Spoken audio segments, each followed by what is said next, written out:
அருட்பெருஞ்சோதி தனிப்பெரும் செயல் கூடும் என்னானை அம்பலத்தே எல்லாம் வல்லான் தனையே எல்லாம் செயல் கூடும் பராபரம் போதகலம் அநாமயம் போதநிலை பகாநலம் பாதமரு சுகோதயம் பாதிதமில் நிராமயம் காரகம் அதிலாத சஞ்சீவிதம் நல்நிராசை கொண்டார் உடைய நிகேதனம் சூதமுரல் வராத பின்பரா எனை முனானில் வந்தே அருளி மகாபலம் சேர அருள் விராவசியம் பாதனம ராமலிங்கார் மனத்தில் இராத சந்தோடனம இராமல் இங்கு ஆயனம ராமலிங்காயனம தண்ணீர் விளக்கெறிந்த தன்மை போல் மாந்தர்கள் தம் முன்னீர் சிவம் விளங்க ஓங்குவிக்கும் கண்மணியாம் நங்கள் ராமலிங்க நல்ல அருப்பாமுறையை துங்க முரமானார் தொழு எல்லாரும் கொஞ்சம் சொன்னான் அருட்பெரும் ஜோதி அருட்பெரும் ஜோதி தனிப்பெரும் கருணை அருட்பெரும் ஜோதி. அன்பார்ந்த சன்மார்க்க பெரியோர்களே, தாய்மார்களே, தங்களை எல்லாம் இன்று இந்த நாளில் சந்திக்க வேண்டும் என்பது திருவருள் ஆணை. அவ்வண்ணமே உங்களை எல்லாம் இந்த வழிபாட்டு நேரத்தில் சந்தித்தமைக்கு மிக்க ஒரு மனநிறைவு அடைகின்றேன். தங்கள் திருவடியே வள்ளல் பெருமானாரின் திருவடியாக ஒரு பாதங்களை வணங்கி நிற்கின்றேன். அருட்பெரும் ஜோதி அருட்பெரும் ஜோதி தனிப்பெரும் கருணை அருட்பெரும் ஜோதி. இந்த பாராயணம் சிறப்பாக நடந்தது. அம்மா உட்கார்ந்து நாங்கள் படுத்துன்னு தான் இருந்தேன். ஆனால் எனக்கு அந்த ஓசை கேட்டுக்கொண்டே இருந்தது, ஆனந்தமாக இருந்தது. அதை தொடர்ந்து இந்த சத்திய கருத்துக்களை நாம் உள்வாங்கிக் கொள்கின்ற நேரம். நாம் அடிக்கடி பெரியவங்க கேட்டுதான் இருக்கிறோம். இன்றைக்கு அந்த பிரிவுகளில் என்னையும் ஒரு அடியனாக இங்கே வந்து இந்த உரையை ஆற்றுவதற்கு பெருமாள் சித்தம் செய்திருக்கின்றார். அதற்கு நடராஜ பஞ்சாவும் மற்ற சன்மார்க்க பெரியவர்களும் ஒரு தூண்டுதலாக இருந்திருக்கிறாங்க. எல்லாருக்கும் நன்றி. அதுக்கப்புறம் திருவிளக்கு பூஜை நடக்குதா இல்லையா? இது மாதம் மாதம் மட்டும் பண்ணுறோம். வார வழிபாடு இன்னைக்கு நம்ம அப்பர் பாடி அண்ணன் பாடிக்கு இருக்கோம், இருக்கும். இப்போ ஸ்பெஷலாக இன்னைக்கு இப்போ திருவிளக்கு பூஜை இருக்குது. இதை எல்லாரும் ஊரில் இருக்கணும்னா வர வச்சு பண்ணுங்க. இந்த ஊரில் இருக்கிறவங்களாம் பெண்கள் எல்லாம் நம்ம சன்மார்க்க அமைப்பு மட்டும் இல்லாமல் இங்கே இருக்கிறவங்களாம் தெரிவித்து வர வைக்கணும். ஏன்னா இப்போ இதை தமிழ்நாடு முழுக்க பண்ணிக்கிட்டு இருக்கிறேன். இந்த திருவிளக்கு மகாமந்திர திருவிளக்கு வழிபாடு பண்ணிக்கிட்டு இருக்கிறோம். ஏன்னா அதை பெருமானார் எனக்கு கொடுத்த ஒரு பணி இப்போ. ஏனென்றால் அது மூலமாக தான் பொதுமக்களை இங்கே வர வைக்க முடியும் அப்படின்னு ஒரு உபாயத்தை சொல்லியிருக்கிறார். சன்மார்க்க இப்போ வழிபாடு பண்ணுறோம்னா நம்ம தான் அவங்களுக்கெல்லாம் அந்த அளவுக்கு தெரியாது, வரமாட்டாங்க. 2 மணி நேரம் உட்காந்துட்டோமான்னு நினைப்பாங்க. ஆனால் விளக்கு பூஜை 1 மணி நேரம் தான். இருந்தாலும் திருவிளக்கு வழிபாடுனா பெண்களுக்கு ஒரு பிரியமான ஒரு வழிபாடு. சாதாரண பெண்களும் உட்காந்துருவாங்க. அவங்கள உள்ளே உட்கார வச்சு மகாமந்திரம் சொன்னால் நம்ம வேலை முடிஞ்சுது. ஆகவே அது ஒரு மற்றவர்களையும் நம்பர்களாக கொள்ள வேண்டும். எந்த வித தந்திரத்திலாவது இல்லை இல்லையா? இந்த ஒரு தந்திரம் அதான் நான் அந்த இதில் வாட்ஸ்அப்பில் பார்த்தேன். இந்த போர்டில் எழுதி பார்த்தவொடனே ரொம்ப சந்தோஷமாக இருந்துச்சு. ஆகவே ரொம்ப சிறப்பு. நாம் பௌர்ணமி பண்ணிட்டு இருக்கோம். பௌர்ணமி பண்ணுவேன், கிருத்திகைக்கு பண்ணுவோம், அமாவாசைக்கு பண்ணுவேன், வெள்ளிக்கிழமை சாதாரண நாள், அப்படி எல்லா இடங்களிலும் போயிட்டு இருக்கிறோம். அதான் இன்னைக்கு நடக்கிறதுக்கு ரொம்ப சந்தோஷம். இப்போ இந்த பராபரம் போதகலம் பாடணும் இல்லையா? அது தொழுது வேளாத முதலியார் அவங்க பெருமானாரை பற்றி பாடணும். அது கடைசியாக கவனிச்சிருப்பீங்க. எல்லாரும் என்ன பண்ணுவோம், படிக்கும்போது ராமலிங்காயன்னு சொல்லுவோம். அது ராமலிங்காய கிடையாது. இராமல் இங்கு ஆயனம ராமலிங்காய. பராபரம், பரம் அபரமாக இருக்கிறவர். வள்ளல் பெருமானாருடைய சிறப்பை பற்றி தொழுதூர் வேலாயுதமுடையார் அந்த பாடலை குறிப்பிடுறாரு. அவருடைய சிறப்பு என்னன்னு குறிப்பிடுறாரு. ஆனால் அவர் குறிப்பிடுற அத்தனை சிறப்பும் அருட்பெரும் ஜோதி ஆண்டவருக்கே பொருந்திய சிறப்பு தான். அது அப்படியே வள்ளல் பெருமானாருக்கு கொண்டாடுறாரு. இதை பற்றி நம்ம சுவாமி திண்டுக்கல் சரவணந்தர் என்ன சொல்கிறாருனாக்கா, தொழுதூர் வேலாயுதமுடையாருக்கு அந்த அளவுக்கு பெருமானாருடைய நிலை என்னன்றது அவர் முழுசாக உணரல. பெரிய ஒரு அருளாளர் என்றதை கூட எடுத்து கவனிச்சாரை தாண்டி அவருடைய உண்மை தாற்பயம் என்னன்னு தெரியாது. அந்த அளவுக்கு அவர் இல்லை. ஆனால் அந்த பாடலை பார்த்தீங்கன்னாக்கா அது அருட்பெரும் ஜோதி ஆண்டவருக்கே நிகரான பாடல், அவருக்கு பொருந்தமான பாடலை இவர் எப்படி அந்த நிலைக்கு போய் அதை எழுதினாரு என்பது அது இறைவனே அவர் சுரூபத்திலிருந்து இவருடைய பெருமையை வெளிப்படுத்தியிருக்கிறாரு. நானே அவராக நிற்கிறேன் என்ற ஒரு பொருள் தான் அது. பராபரம், பராபரம்னா பரம் அபரம். இந்த உலகில் இருக்கிற எல்லா நிலைகளாகவும் பரமாக இருக்கிற எல்லா நிலைகளாகவும் இருக்கின்றவர் வள்ளல் பெருமான் ராமலிங்கர் அப்படின்னு சொல்லுவார். பராபரம். கோது அகலம், கோது அகலம் கணக்கா நம்முடைய துன்பங்களை எல்லாம் தீர்க்க வல்லவர், நம்முடைய துன்பங்களை எல்லாம் தீர்க்க வல்லவர். பராபரம் கோது அகலம். அனாமயம், அனாமயம் மயம்னா எப்பொழுதுமே ஆனந்த நிலையில இருக்குது. அனாமயம். போத நிலை, அந்த போதம் என்ப அனுபவம், அந்த அனுபவத்தை கொடுத்து கொண்டே இருப்பவர். வீடுவதோறும் விதிநெறி விளங்க ஆடல் செய்தலும் அருட்பெரும் ஜோதி. அந்த இறைவன் நம்முடைய உயிரில் இருந்து அந்த நிலைக்கு உயர்த்தி கொண்டே இருக்கிறார். போத நிலை. பகாநலம், பகாநலம் பாதம் அரு. பாதம் என்றால் நம்முடைய அசுத்தங்களை எல்லாவற்றையும் நீக்கக்கூடியது பாதம் அரு. சுகோதயம், எப்பொழுதுமே நம்முடைய உயிரில் அவர் உதயமாகிக்கொண்டே தான் இருக்கிறார். எப்பவுமே ஒரே மாதிரி தான் இருக்கிறார். இப்போ சூரியன் அண்டத்தில் அப்படியே தான் இருக்குது. நம்ம பூமி சுற்றுறதுனால அது இரவாகவும் பகலாகவும் நமக்கு வர மாதிரியும் நமக்கு இல்லாத மாதிரியும் அப்படி மாறி மாறி தெரியுது. கோதகலம். அனாமயம், போத நிலை, பகாநலம், பாதமரு, சுகோதயம், பாதிதமில், பின்னப்படாதவர். பாதிதம் மீள்னாக்கா பின்னப்படாதவர். அந்த பின்னப்படாத நிலை தான் இறைவனுடைய நிலை. அது பாதமரு, சுகோதயம், பாதிதமில், நிராமை. காரகம், அது இல்லாத காரகம். அந்த இருள் என்ற நிலையே அது கிடையாது. காரகம், பாசாந்த காரகம் கல்லுண்டுன்னு சொல்லுவார். காரகம் அது இல்லாத சஞ்சீவிதம், எப்போதும் சிரஞ்சீவியாக இருப்பவர். சஞ்சீவிதம். நல் நிராசை கொண்டார், நிராசை கொண்டார். உடைய நிகேதனம், அவருக்கு பொருந்திருக்கின்ற தேகம். உடைய நிகேதனம், சூதமுரல் வராத, எந்த வகையிலும் அது சூதே வராது அந்த தேகத்துக்கு. நிலை பெற்ற தேகம். சூதமரு வராத இன்பரா, இன்பத்தை அளிப்பவரே, இன்பத்தை அளித்தவரே. இன்பரா என முன்னாடில் வந்தே அருளி. அவர் சின்ன வயசுல இருக்கும்போதே தடுத்தாட்கொண்டார் இல்லையா. முதல்ல அவரை ஒரு டெஸ்ட் பண்ண போனார் இல்லையா. இவர் பெரிய புலவரா பண்டிதரா அவர் டெஸ்ட் பண்ண போனார் இல்லையா. ஒரு கவிதை இருக்கு, அதே அந்த சொல்றாரு. இன்பரா என முன்னாடில் வந்தே அருளி மகாபலம் சேர அருள் விராபுசம் பாதனம. எனக்கு அருள் பாலித்த அந்த திருவடியை வணங்குகின்றேன்.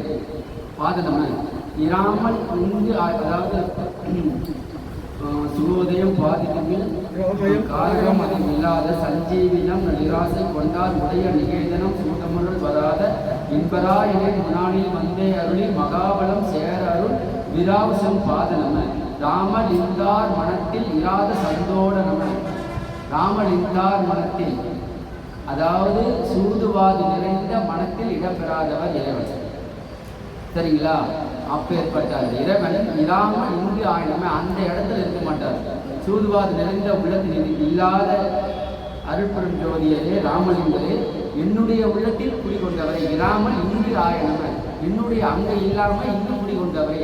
உன்னுடைய திருவடியை வணங்குகின்றேன். ராமலிங்காயனமே, இதுதான் அதனுடைய பொருள். இதுக்கு தனியாகவே இதுக்கு நான் பொருள் கொடுத்துருப்பேன். யூடியூப்ல இருக்கும். தொழுது வேளாண்மையில் பாடல்கள் இன்னும் இதோட சிறப்பாக ரொம்ப 1 மணி நேரம் கொடுத்துருப்பேன். ஷார்ட்டாக சொல்கிறேன். அப்போது இதோடைய உண்மைத்தன்மை இதுவரை யாருக்குமே தெரியாது இந்த பாடலுடைய விளக்கம். ஆனால் வள்ளல் பெருமானாருடைய உண்மைத்தன்மையை, அந்த பாடலுடைய விளக்கத்தை சாமி திண்டுக்கல் சரவணந்தையார் அழகாக விளக்கிப்பார். அதை நம்ம எல்லாருமே ராமலிங்காயனம ராமலிங்காயனம படிச்சுட்டு இருக்கோம். இராமல் இங்கு ஆயனம ராமலிங்காயனம. சூதுவாது நிறைந்த உள்ளத்தில் இடம்பெறாதவரே, இராமல் அங்கே இல்லாமல் ஆய நம்ம இங்கு இருக்கின்றவரே, உன்னுடைய தெய்வ திருவடிகள் ராமலிங்கர் என்ற தெய்வ திருவடிகளை வணங்குகின்றேன். ராமலிங்கா என்ன அப்படி முடிப்பார்.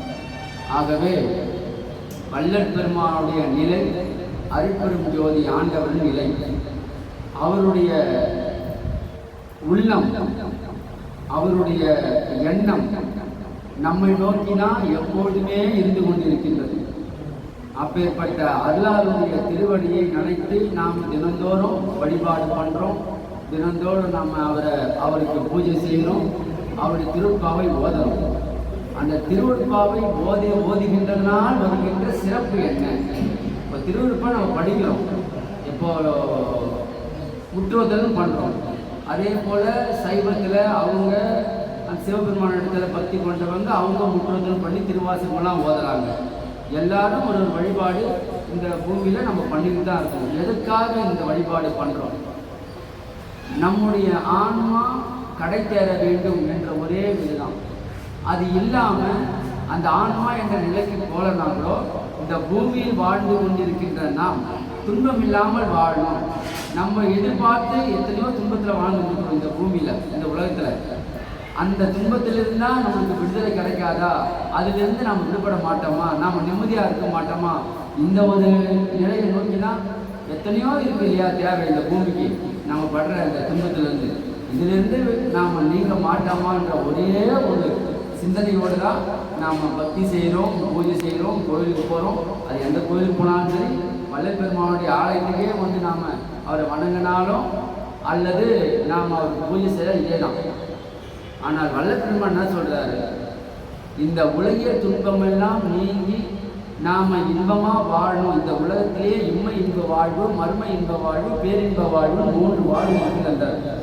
அப்போது இந்த உலகத்தில் நாம் வாழும்போது இன்பமாக வாழணும்னாக்கா இம்மை இன்ப வாழ்வு என்பது ஒரு குறிப்பிட்ட ஒரு இன்பத்தை கொடுக்கக்கூடியது. அதை வாழணும்.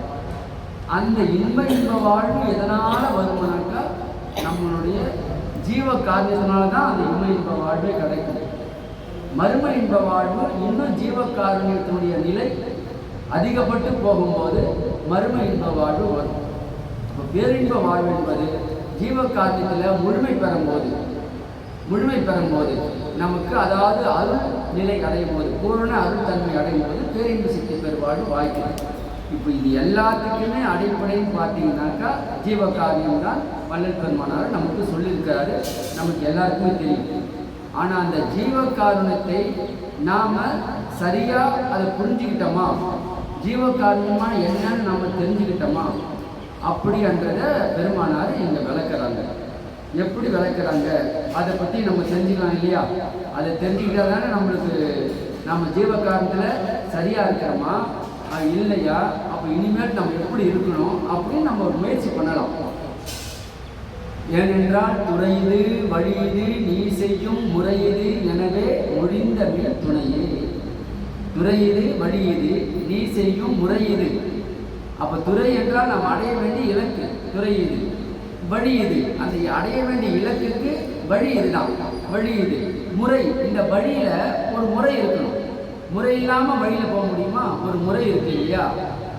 இப்போ நம்ம ஒரு ஜனாதிபதி சந்திக்க போனோம்னாக்கா அவங்களுடைய இடத்துல நம்ம போகிறோம்னாக்கா வழி இந்த வழி தான். ஆனால் அதுக்குன்னு ஒரு சிஸ்டம் வச்சுருப்பாங்க இல்லையா? பிரதமரை சந்திக்க போகிறோம்னா அதுக்குன்னு சிஸ்டம் வச்சுருப்பாங்க இல்லையா? இந்த சபைக்கு வரணும்னாக்கா இதுக்குன்னு ஒரு ஒழுங்கு இருக்குது இல்லையா? அது போல தான் அந்த வழி இது, துறை இது, வழி இது, நீ செய்யும் முறை. அந்த வழியில் மேற்கொள்ளும் போது நீ செய்ய வேண்டிய முறைகள் என்ன, சிஸ்டம் என்ன, இதையெல்லாம் இறைவன் அவருக்கு தெரிவிக்க அது கரெக்டாக ஃபாலோ பண்ணார். துறை இது, வழி இது, நீ செய்யும் முறை இது, எனவே மொழித்தன்மை துணையே என்று தீமையும் என்னை தொடரா வகை கங்களும் பகலும் நீ காவல் செய் துணையே. அப்போ இரவும் பகலும் 24 மணி நேரமும் அவரை பாதுகாத்துக்கிட்டே இருந்தார் இறைவன். சரி, எந்த விதமான துன்பத்துக்கும் ஆட்படாத மாதிரி. அது அவருக்கு மட்டும்தான் வாய்க்குமானா எல்லாருக்குமே உண்டுன்றார் பெருமானார். ஏனென்றால் அன்னைத்து இனிப்பான் தாழ்வாழ்க. இறைவன் எப்படி இருக்கிறாரு? நம்மளோட நெருங்கிய தொடர்புல இருக்கிறாரு. அன்னித்து இருக்கிறாரு. அன்னி அப்படின்னா நெருங்கிய தொடர்பு இருக்கிறவங்க. ஒரு தாய்க்கு சமமாக, அன்னி ஏன் சொல்றேன்னா தாய்க்கு சமமானவர்கள், அதுதான் அன்னின்னு சொல்றாங்க. அன்னைக்கு இனிப்பான்னா மிக நெருக்கத்தோடு நம் உயிரோடு உயிராக கலந்து இருக்கிறவர் இறைவர். அப்படின்றதுனால அந்த அன்னைக்கு இனிப்பான் தாழ்வாழ்க அப்படி நெருக்கமாக இருக்கிற அந்த இறைவனை நாம் எப்படியெல்லாம் அடைய முடியும்னாக்கா, நாம் இறைவனை போய் அடையிறது என்பது முடியாத காரியம். ஏன்னா இறைவனுடைய நிலை இந்த குறிப்பிட்ட இந்த நிலையும் கிடையாது. அது மேயினை மெய்ப்பொருள் விலங்கினை நீயது ஆயினை என்பவர்கள் அற்புதம் ஜோதி. ஒரு இடத்துக்கு நம்ம இதுதான் அவருடைய நிலை அப்படி போனோம்னா அந்த நிலையோட முடியாது. இறைவன் அந்த நிலைக்கு தாண்டி தான் இருப்பார். எந்த இடத்துக்கு போனாலும் அந்த இடத்த விட தாண்டி தாண்டி தாண்டி தான் அவர் இருப்பார். அவருடைய நிலை பிரபஞ்சம் போல எல்லையற்றது. ஆகவே அந்தந்த அறிவுக்கு அந்தந்த ஆன்மாவுடைய பக்குவத்துக்கு என்ன விளங்குதோ அந்த நிலை. அப்படி பார்க்கும்போது வள்ளல் பெருமானார் இந்த கருமொழியில் பெருமானார் ஒரு பாடலை எழுதுறாரு. திருவள்ளுவர் எழுதியிருக்காரு. நம்ம எல்லாருக்கும் தெரியும் கருமொழியில் என்ன நடந்தது. அவர் திருவள்ளுவர் எழுதும்போது அந்த ஒளி அந்த விளக்கில் குன்றி விட்டது என்பதற்காக அந்த கோழைகள் இருந்த அந்த தண்ணியை எடுத்து எண்ணெயாக நினச்சி ஐயா அந்த ஊத்துறார். இதெல்லாம் ஒரு வாழ்க்கையில் அவர் நடந்த வாழ்க்கையில் ஒரு குறிப்பு அதிசயம் நாம் பார்க்கணும். வெறும் அதிசயமாக இல்லை, அதில் அருள் நிலை எவ்வளவு இருக்குது என்பதை நம்ம உணரணும். அது 2 பாடல். அந்த பாடலில் தண்ணீர் விளக்கிறது தன்மை போன்ற பாடலில் ஒரு புலவர் பெருமானுடைய சிறப்பாக இதை எழுதியிருக்காரு. திருவள்ளுவருடைய சிறப்பை பெருமானாரே அதை பற்றி பாடுறார். என்ன பாடுறாரு? மெய் விளக்கே விளக்கல்லால் வேறு விளக்கல்ல என்போர் மேலோர் நானும் பொய் விளக்கே விளக்கென பொங்கி வழிந்தது ஒரு புதுமை என்றே செய்விளக்கம் புகழுடைய சென்னை நகர் நண்பர்களே செப்ப கேளி நெய் விளக்கே போன்றதொரு தண்ணீர் விளக்கம் எரிந்தது என் சன்னதியின் முன்னே அப்படின்னு அந்த பாடல் அந்த இடத்துடைய சிறப்பை நடந்தவுடைய சிறப்பினுடைய தண்ணீர் விளக்கு இருந்த விஷயத்தை அவ்வளவு ஒரு விஷயமா கொண்டாடுறார். மெய் விளக்கே விளக்கல்லால் வேறு விளக்கு இல்லை என்போர் மேலோர். மெய் விளக்கு என்பது இந்த உடம்புல எரிந்த ஆன்ம ஜோதி, ஆத்ம ஜோதி. மெய் விளக்கு, மெய் என்ற இந்த உடம்புல அந்த விளக்காகி ஆத்ம ஜோதி. மெய் விளக்கே விளக்கல்லால், இந்த விளக்கை தவிர எந்த விளக்கும் விளக்கல்ல என்போர் மேலோர். நானும் நம்மள மாதிரி பொய் விளக்கே விளக்கென வெளியில வச்சு கும்பிட்ற அந்த விளக்கு தான் விளக்கு நான் நினச்சி கும்பிட்டுருந்தேன். பொய் விளக்கே விளக்கென பொங்கி வழிந்தது ஒரு புதுமை என்றே. ஒரு புதுமை இல்லை, நான் எல்லாரும் மாதிரி நானும் இந்த பொய் விளக்கை வச்சுதான் வணங்கியிருந்தேன். பொய் விளக்கே விளக்கென பொங்கி வழிந்தது ஒரு புதுமை என்றே செய்விளக்கம் புகழுடைய சென்னை நகர் நண்பர்களை செப்ப கேளீர். செய்விளக்கம் ஒரு வேலையை கொடுத்தா செஞ்சு முடிக்கிற வல்லமை பெற்றவர்கள் சென்னை நகர் நண்பர்கள் அப்படின்ற மாதிரி அதை குறிப்பிடுறார். தர்ம சிந்தனை உடையவர்கள்.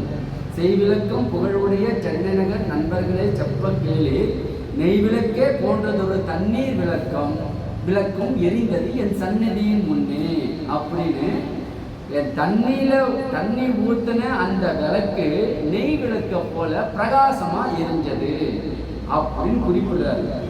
அப்போ இங்க என்ன ஒரு பொருள் விளங்குன்னா, அந்த தண்ணீர் விளக்கு தன்மையில சொல்லும் போது உன்னீர் சிவவிளங்க, உன்னீர் என்றால் ரத்தம். அந்த திருவொட்பாவை ஓதனால் நம்முடைய இரத்த அணுக்கள் சிவத்தன்மையை அடையும் என்றார். இரத்த அணுக்கள் சிவத்தன்மையை அடையும். அது ஏன் சிவத்தன்மையை அடையுது அப்படின்னாக்கா, நம்ம நினச்சிருக்கோம் நம்ம பாடிட்டு போயிடும், நம்ம பேசிட்டு போயிடும், கேட்டு போயிடும். நம்மக்குள்ள ஒரு மாற்றம் நடக்குது, அதிர்வலைகள் நடக்குது, ஆனால் நமக்கு தெரியாது. நம்ம பெருமானார் சொல்லுவார், காட்டில் தீ எரியும் போது மலன்னு எரியும், வெளியில் நல்லா தெரியும், தூரத்துலேருந்தே தெரியும், மலையில் காடு எரியுதுன்னு தெரியும். ஆனால் அதே காட்டில் வெள்ளப்பெருக்கு வந்தால் யாருக்கும் தெரியாது, சைலண்டாக வரும். அந்த செடி கொடி மரங்கள்லாம் வேரோட ஊறி மீண்டும் முளைஞ்சாத மாதிரி பண்ணிடும், சரிங்களா? ஆனால் நெருப்பு மேலட்டே எரிக்கும், மீண்டும் மழை பெய்ஞ்சால் துளிர் விட்டுரும். அதே போல் சன்மார்க்கம் என்பது தீயவற்றை எப்படி அழிக்கும்னா, அந்த வெள்ளப்பெருக்கு மாதிரி அடியோடு அழிச்சு விட்டுரும். நம்மகிட்ட இருந்து நல்லதை வளர விட்டுடும், அந்த கெட்டதை முழுக்க ஒழிச்சு கட்டிட்டு நல்லதை வர வைக்கும். அதுதான் சன்மார்க்கத்தினுடைய மாண்பு.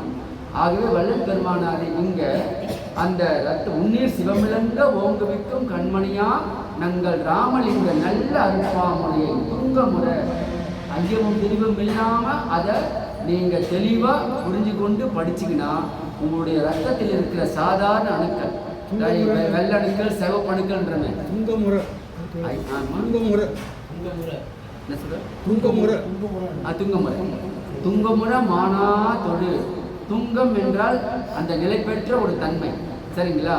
அந்த துங்கமுறு அந்த நிலை பெற்ற தன்மையில பொருந்தி அந்த துரிசெல்லாம் நீங்கி சுத்த மனதில் துரிசே இல்லாமல் சுத்த நிலையில இருந்து அந்த திருவட்பாவை ஓதினீர்களானால் அந்த இரத்தத்தில் கலந்திருக்கின்ற அந்த அசுத்த அணுக்கள் சுத்த அணுக்களாக மாறி நம்மளை சிவத்தன்மைக்கு ஏற்றிடும். இது சத்தியம், இது நம்ம எல்லாருக்குமே தெரியும். ஆனால் அந்த திருவட்பாவை தினந்தோறும் ஒரு பாடலாவது ஓத வேண்டும் என்பது நம்ம சன்மார்க்கத்துடைய கடமை. அது லட்சியமாக வைக்கணும். நம்ம வாரத்தில் ஒரு முறை இங்கே வரோம், மாதத்தில் ஒரு முறை வரும், பாடுறோம், அதெல்லாம் சகஜம். ஆனால் வீட்டில் காலையில் எழுந்துக்கும் போதே படுக்க விட்டு எழுந்துக்கும் போதே அப்படி உட்கார்ந்து ஒரு தியானம் ஒரு 5 நிமிஷம் குரு மத்தியில் தியானத்தை செலுத்திட்டு ஒரு திருவட்பாவை பாடிட்டு வெளியில் வாங்கலாம் இந்த ரூமில் இருந்து. அந்த நாள் இனிய நாள் அமையும். மீண்டும் போய் படுக்கும் போகும்போது 5 நிமிஷம் போதும். குரு மத்தியில் மகாமந்திரம் சொல்லி அற்புதம் ஜோதி ஆண்டவரை நினச்சி அங்கே நம்மளுக்கு ஒளி தெரிகிற மாதிரி கற்பனை பண்ணிக்கணும். அந்த கற்பனை தான் நாளைக்கு நிஜமாகும். அப்படி கற்பனை பண்ணி அந்த ஒளியை அங்கே வர வச்சுட்டு அதுக்கப்புறம் ஒரு பதிகம் பாடிட்டு படுக்கலாமே, ஒரு தப்பு இல்லையே. 2 நிமிஷங்கள் ஆகப்படுற ஒரு பதிகம் பாடுறது. ஐயாவுடைய பதிகம் அவ்வளவோ இருக்குது. இப்படி தொடர்ந்து செய்தால் காலையில் எழுந்துக்கும் போதும் ஐயாவுடைய திருநாமத்தை சொல்லிட்டு நம்ம வேலை செய்ய போகிறோம். இந்த உலகமே நமக்கு கட்டுப்பட்டு நிற்கும், பஞ்சபூதங்களும் நிற்கும், நம்மளுக்கு எந்த ஒரு குறையும் வராது. ஐயாவுடைய திருவோடு சமூகம் நம்மளை காப்பாற்றும். இரவு படுக்கும்போது நம்மளுக்கு தேவையில்லாத அசுத்த எண்ணங்களோ அசுத்த அந்த ஆகாயத்திலிருந்து வெளிப்படும். நன்மை விடுற மாதிரி இரவுல தீய சக்திகள் வெளிப்படும். குறிப்பிட்ட நிலைக்கு மேலே தான் அருள் சக்திகள்லாம் காரியப்படும். அந்த தீய சக்திகள் எது நம்ம அண்டாதபடிக்கு அந்த அட்மாஸ்பியர் அந்த அண்டத்திலிருந்து வர துரிசுகள் நம் உடலை பாதிக்காதபடிக்கு நமக்கு அது அருட்காப்பாக அமையும். சரிங்களா? நம்முடைய ஆற்றலை திருடக்கூடிய தீய சக்திகளும் உண்டு. ஏன் ஒரு குறிப்பிட்ட ஒரு ஆன்மாவுக்குள்ள உண்டு. நம்ம உடம்புல உட்கார்ந்துட்டு நம்முடைய ஆற்றலை எடுத்துருவாங்க. அது பெண்களிடத்திலே நிற்பாங்க, ஆண்களிடத்திலே நிற்பாங்க. இதுக்கு பேர் ஆற்றல் திருட்டுன்னு ஒன்று உண்டு. அதனால தான் ரொம்ப பேர் நினைப்பாங்க, நான் நல்லா படிக்கிறேன், நல்லா பாடுறேன், நல்லா தியானம் பண்ணுறேன், ஆனால் எனக்கு சோர்வாக இருக்குன்னுவாங்க. அவர்களிடத்தில் அந்த தீய சக்தி ஆட்கொண்டு உடலை அது ஆட்கொண்டு அந்த சக்தியை எடுத்துரும். அது நடக்கிறது உண்டு. இதுக்கு பேர் ஆற்றல் திருட்டுன்னு பேர். இதுக்கு பேர், சரிங்களா? அதனால் இது மாதிரி பண்ணிட்டோம்னா நம்மளை சுற்றி ஒரு அழுக்கா போட்டோம்னா நம்முடைய சக்தி வீணாகாது, பாதுகாக்கப்படும். இதெல்லாம் சூட்சமமாக நடக்கிற விஷயம். இதெல்லாம் எல்லாரும் சொல்லிட்டு இருக்க மாட்டாங்க. தெரிஞ்ச விஷயம் உங்களுக்கு பகிர்ந்து கொள்கின்றேன், அது நம்ம நன்மைக்காக. ஆகவே இந்த பாடலில் பெருமானார் நெய்விளக்கே போன்றதொரு தண்ணீர் விளக்கம் எரிந்தது என் சந்நிதியின் முன்னே. அப்போ தண்ணி என்பது அணைக்கக்கூடிய தன்மையை கொண்டது. அது எப்படி எரியுதுன்னாக்கா அந்த அருள் கலப்பு, அருள் அங்கே அதிகமாக காரியப்படுது. அந்த அருள் அந்த திருவட்பா எழுதும்போது இறைவனுடைய அருள் பரிபூர்ணமாக அங்கே காரியப்படுது. அந்த காரியப்பட்டதுனால அந்த திருவட்பா ஏன் அந்த அருள் காரியப்பட்டதுன்னா எழுதுகின்ற அந்த திருவட்பா என்பது இறைவனுடைய வாசகம், இறைவனுடைய பாடல். இறைவனே வள்ளல் பெருமான் சொரூபத்தில் எழுதுறாரு. யாருக்காக எழுதுறாரு? இந்த உலக உயிர்கள் இதையெல்லாம் படித்து உயர்நிலையை சிவா அனுபவம் பெற வேண்டும் என்பதற்காக அது எழுதப்படுகின்றது. அப்போ சிவா அனுபவம் பெறுவதற்காக எழுதப்படுகின்ற ஒரு திருவட்பா என்கின்ற அந்த பாடல் சாதாரண நிலையிலேருந்து நம்ம எப்படி சிவமாக்கும்? அப்போ அது சிவத்தன்மையோடு பொருந்தி இருக்கிற பவர் இருந்தால் தானே அது. அப்போ அந்த ஒரு நிகழ்ச்சி நடந்ததே திருவருளால் இந்த உலக உயிர்களுக்கு, அதுவும் குறிப்பாக சன்மார்க்க நண்பர்களுக்கு ஒரு தெரிவிக்க தான் நடந்த விஷயம், திருவருளால் நடந்த விஷயம். இது தண்ணி என்பது ஜோதியை எரிக்கக்கூடியது, தீயை அணைக்கக்கூடிய சக்தி கொண்டது. தீயை அணைக்காமல் அது வளர்க்குது அணக்கா. அப்போ ஒன்றும் இல்லாத ஜடமா இருக்கிற இந்த தேகத்தில் இருக்கிற அணுக்கள், ஜட அணுக்கள் சிவ அணுக்களாக, சிவன் ஜீவன் சொல்றோம் இல்லையா, ஜீவகுணம் சிவகுணம் சொல்றோம் இல்லையா, ஜீவகுணத்தை சிவகுணம்ன்றான். அப்ப ஜீவகுணம் சிவகுணமா மாறணும். அப்ப எது மாத்தம்? நம்முடைய குணங்கள் மாறணும். ஆனா குணங்களை மாற்றக்கூட வல்லமை எங்க இருக்குது? ஒன்று அருளாளர்கள் நமக்கு சக்தியை கொடுக்கணும், புரியுதுங்களா? இல்லை நம்ம படிக்கிற மந்திரம் அந்த சக்தியை கொடுக்கணும், படிக்கிற பாடல் அந்த சக்தியை கொடுக்கணும், அந்த ஆற்றலை கொடுக்கணும். அது திருவட்பா கொடுக்குது. அது கொடுக்குது என்பதற்கு ஒரு சாட்சி தான் அந்த நெய் விளக்கே போன்றதொரு தண்ணீர் விளக்கம் எரிந்தது என் சந்நிதியின் முன்னே எனும்போது அருள் கலப்பு பூரணமாக இந்த பாடல் எழுதும்போது ஆட்கொள்ளப்பட்டது. இந்த பாடலே இறைவனுடைய பரிபூர்ண தன்மையை கொண்டது. ஆகவே இந்த பாடனா நமக்கு சிவத்தன்மை உண்டாகும் என்பது எல்லளவும் சந்தேகமில்லை. அதனால தான் தினந்தோறும் ஒரு பாடலை பாடலாம். இங்கே வந்து பாடும்போது நம்ம ஆனந்தமாக முழுக்க பாடலாம். இப்போ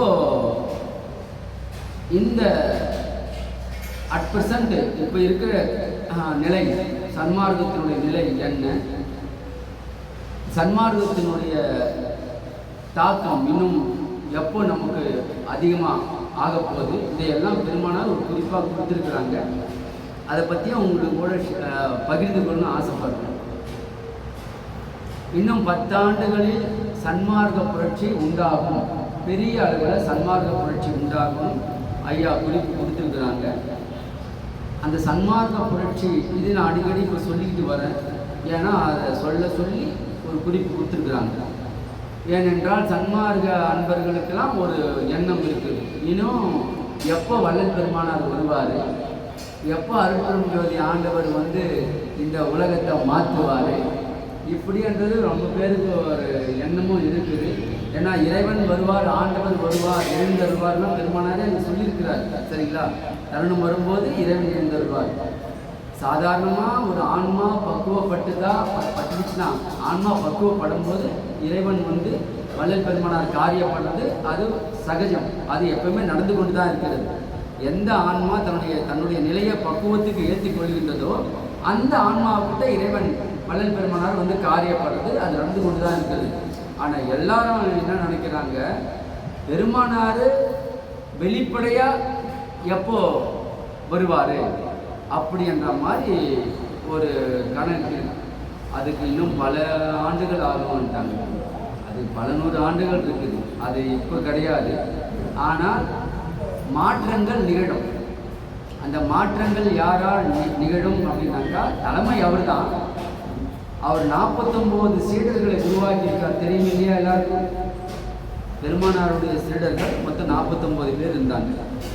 49 பேர் அவங்க அந்த நம்மளுக்கு தெரியாது இல்லையா என்ன நடக்க போகுது வருங்காலத்தில். ஐயா அந்த டைம்லேயே 49 பேருக்கு பயிற்சி கொடுத்து அந்த ஒரு உயர்நிலைக்கு ஏற்றி வச்சிருக்கிறார். அந்த ஆன்மாக்களை வச்சு தான் சன்மார்க்க புரட்சி உண்டாக போகுதுன்னு ஐயா குறிப்பு கொடுத்துருக்கிறாரு. அது 10 ஆண்டுகளில் அது ஆரம்பிக்கும். 10 ஆண்டுகளில் ஆரம்பிக்கிறது ஒரு 50 ஆண்டுகளில் ரொம்ப உச்சத்துக்கு போயிடும். மேக்சிமம் நம்ம தமிழ்நாடு தான் உலகத்துக்கே ஒளி விளக்கா கலங்கரை விளக்கமாக இருந்து வழிகாட்டும். ஒரு தேசம் எப்படி இருக்கணும், ஒரு தேசத்தை ஆள்கின்றவர்கள் எப்படி இருக்கணும், சரிங்களா, அப்படின்ற ஒரு எடுத்துக்காட்டு நம் தமிழ்நாடு மூலமாக. அதுவும் தமிழ்நாட்டில் இவ்வளோ பெரிய மாற்றம் எதனால் வந்தது, யாரால் வந்தது என்பது நம்ம முன்னாடி நிற்பாருங்க. சன்மார்க்க அன்பர்கள் இருப்பாங்க.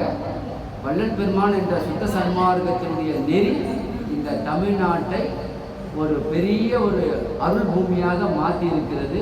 அப்படின்றது வெளிப்படையாகவே உலகத்துக்கே தெரிய வரும். முதல்ல இந்தியாவுக்கு தெரிய வரும். உலகத்தில் நம்ம ஆளுங்களாம் இருக்கிறாங்க, ஆனால் எல்லாருக்கும் தெரியாது இல்லையா? குறிப்பிட்டு அங்கங்கே தான் மொத்தம் 20 கோடி பேர் தான் இருக்கிறதா சொன்னாங்க. எத்தனை கோடியா உலகத்தில்? 800 கோடி பேர் இருப்பாங்களா? அப்படியா? அப்படியா? அப்போ பத்தாது, ஆட்கள் பத்தாது. அதனால அத்தனை இன்னும் அதிகப்படணும். அது அதிகப்படும் போது தான் அதனுடைய வீரியம் தெரியும். ஆகவே இந்தியாவுக்கு முதல்ல தமிழ்நாட்டில் இருக்கிறவங்களுக்கே பெருமானுடைய சிறப்போ வள்ளல் பெருமான் என்ன சொல்ல வந்தாங்கன்னு தெரியாது. அதெல்லாம் 10 ஆண்டுகள்லேருந்து ஆரம்பிச்சிடும். அந்த தெரிஞ்சு கொள்கின்ற நிலை எல்லாரும் பட்டி தொட்டியெல்லாம் பரவ ஆரம்பிச்சிடும். அப்புறம் ஒரு 50 ஆண்டுகள் போகும்போது அது ரொம்ப உச்சத்தில் இருக்கும். அப்போது அந்த 49 நபர்களும் அவங்க வந்தால் தானே நடக்கும். அது 49 பேரில் பல பேர் பிறந்து விட்டார்கள்னு ஐயா சொல்லியிருக்கிறாங்க. பல பேர் பிறந்துட்டாங்க, அவங்கெல்லாம் வளர்ந்துட்டு இருக்கிறாங்க. அதில் கல்பட்டு ஐயாவும் பிறந்து 10 ஆண்டுகள் ஆகுது. 10 வயசு அவருக்கு இருக்கும். சரிங்களா? ஐயா நிலையில் இருக்காங்களா? ஐயா நிலையில் இருக்காங்களா? ஐயா நிலையில் அவங்கெல்லாம் இருந்தாங்களான்னு. ஆமாங்கய்யா, ஐயாவோட பயிற்சி எடுத்துட்டாங்கன்னா அந்த நிலைக்கு போயிருக்கிறாங்க, முழுசடையில. ஆனால் அவங்கள வச்சு இந்த தமிழ்நாட்டில் பல மாற்றங்களை கொண்டாட போகிறாரு. அது 10 ஆண்டுகளில் நடக்கும். அதில் பல பேர் பிறந்திருக்கிறாங்க. கல்பட்டு ஐயாவே பிறந்துட்டாரு, 10 வயசு ஆகுது இப்போ. ஆனால் அவருக்கு 10 வயசு இன்னும் தெரியாது அவருக்கு, புரியுதுங்களா? தொழுதூர் வேளாண் நிலையாரு பிறந்துட்டாருன்னு நினைக்கிறேன் சமீபத்தில். இன்னும் சொல்லப்போனால் 2040 அவர் ஒரு முக்கியமான வேலை செய்வார்னு சொல்லியிருக்கிறாங்க. 2040 அப்போ அவர் வயசு 15 சொல்கிறார். 2040 அந்த வருஷத்தில் தொழுதூர் வேளாண் நிலையாருக்கு வயசு 15 இருக்குமா? அப்போ கணக்கு போடுங்க, கிட்டத்தட்ட இப்போ பிறந்திருக்கணும் இல்லை பிறக்கணும், ஏதோ ஒன்று அந்த ரேஞ்சு 14-16 வருஷம் வருது, கரெக்டுங்களா? அப்போ ஒரு முக்கியமான பணியை செய்வாராம்.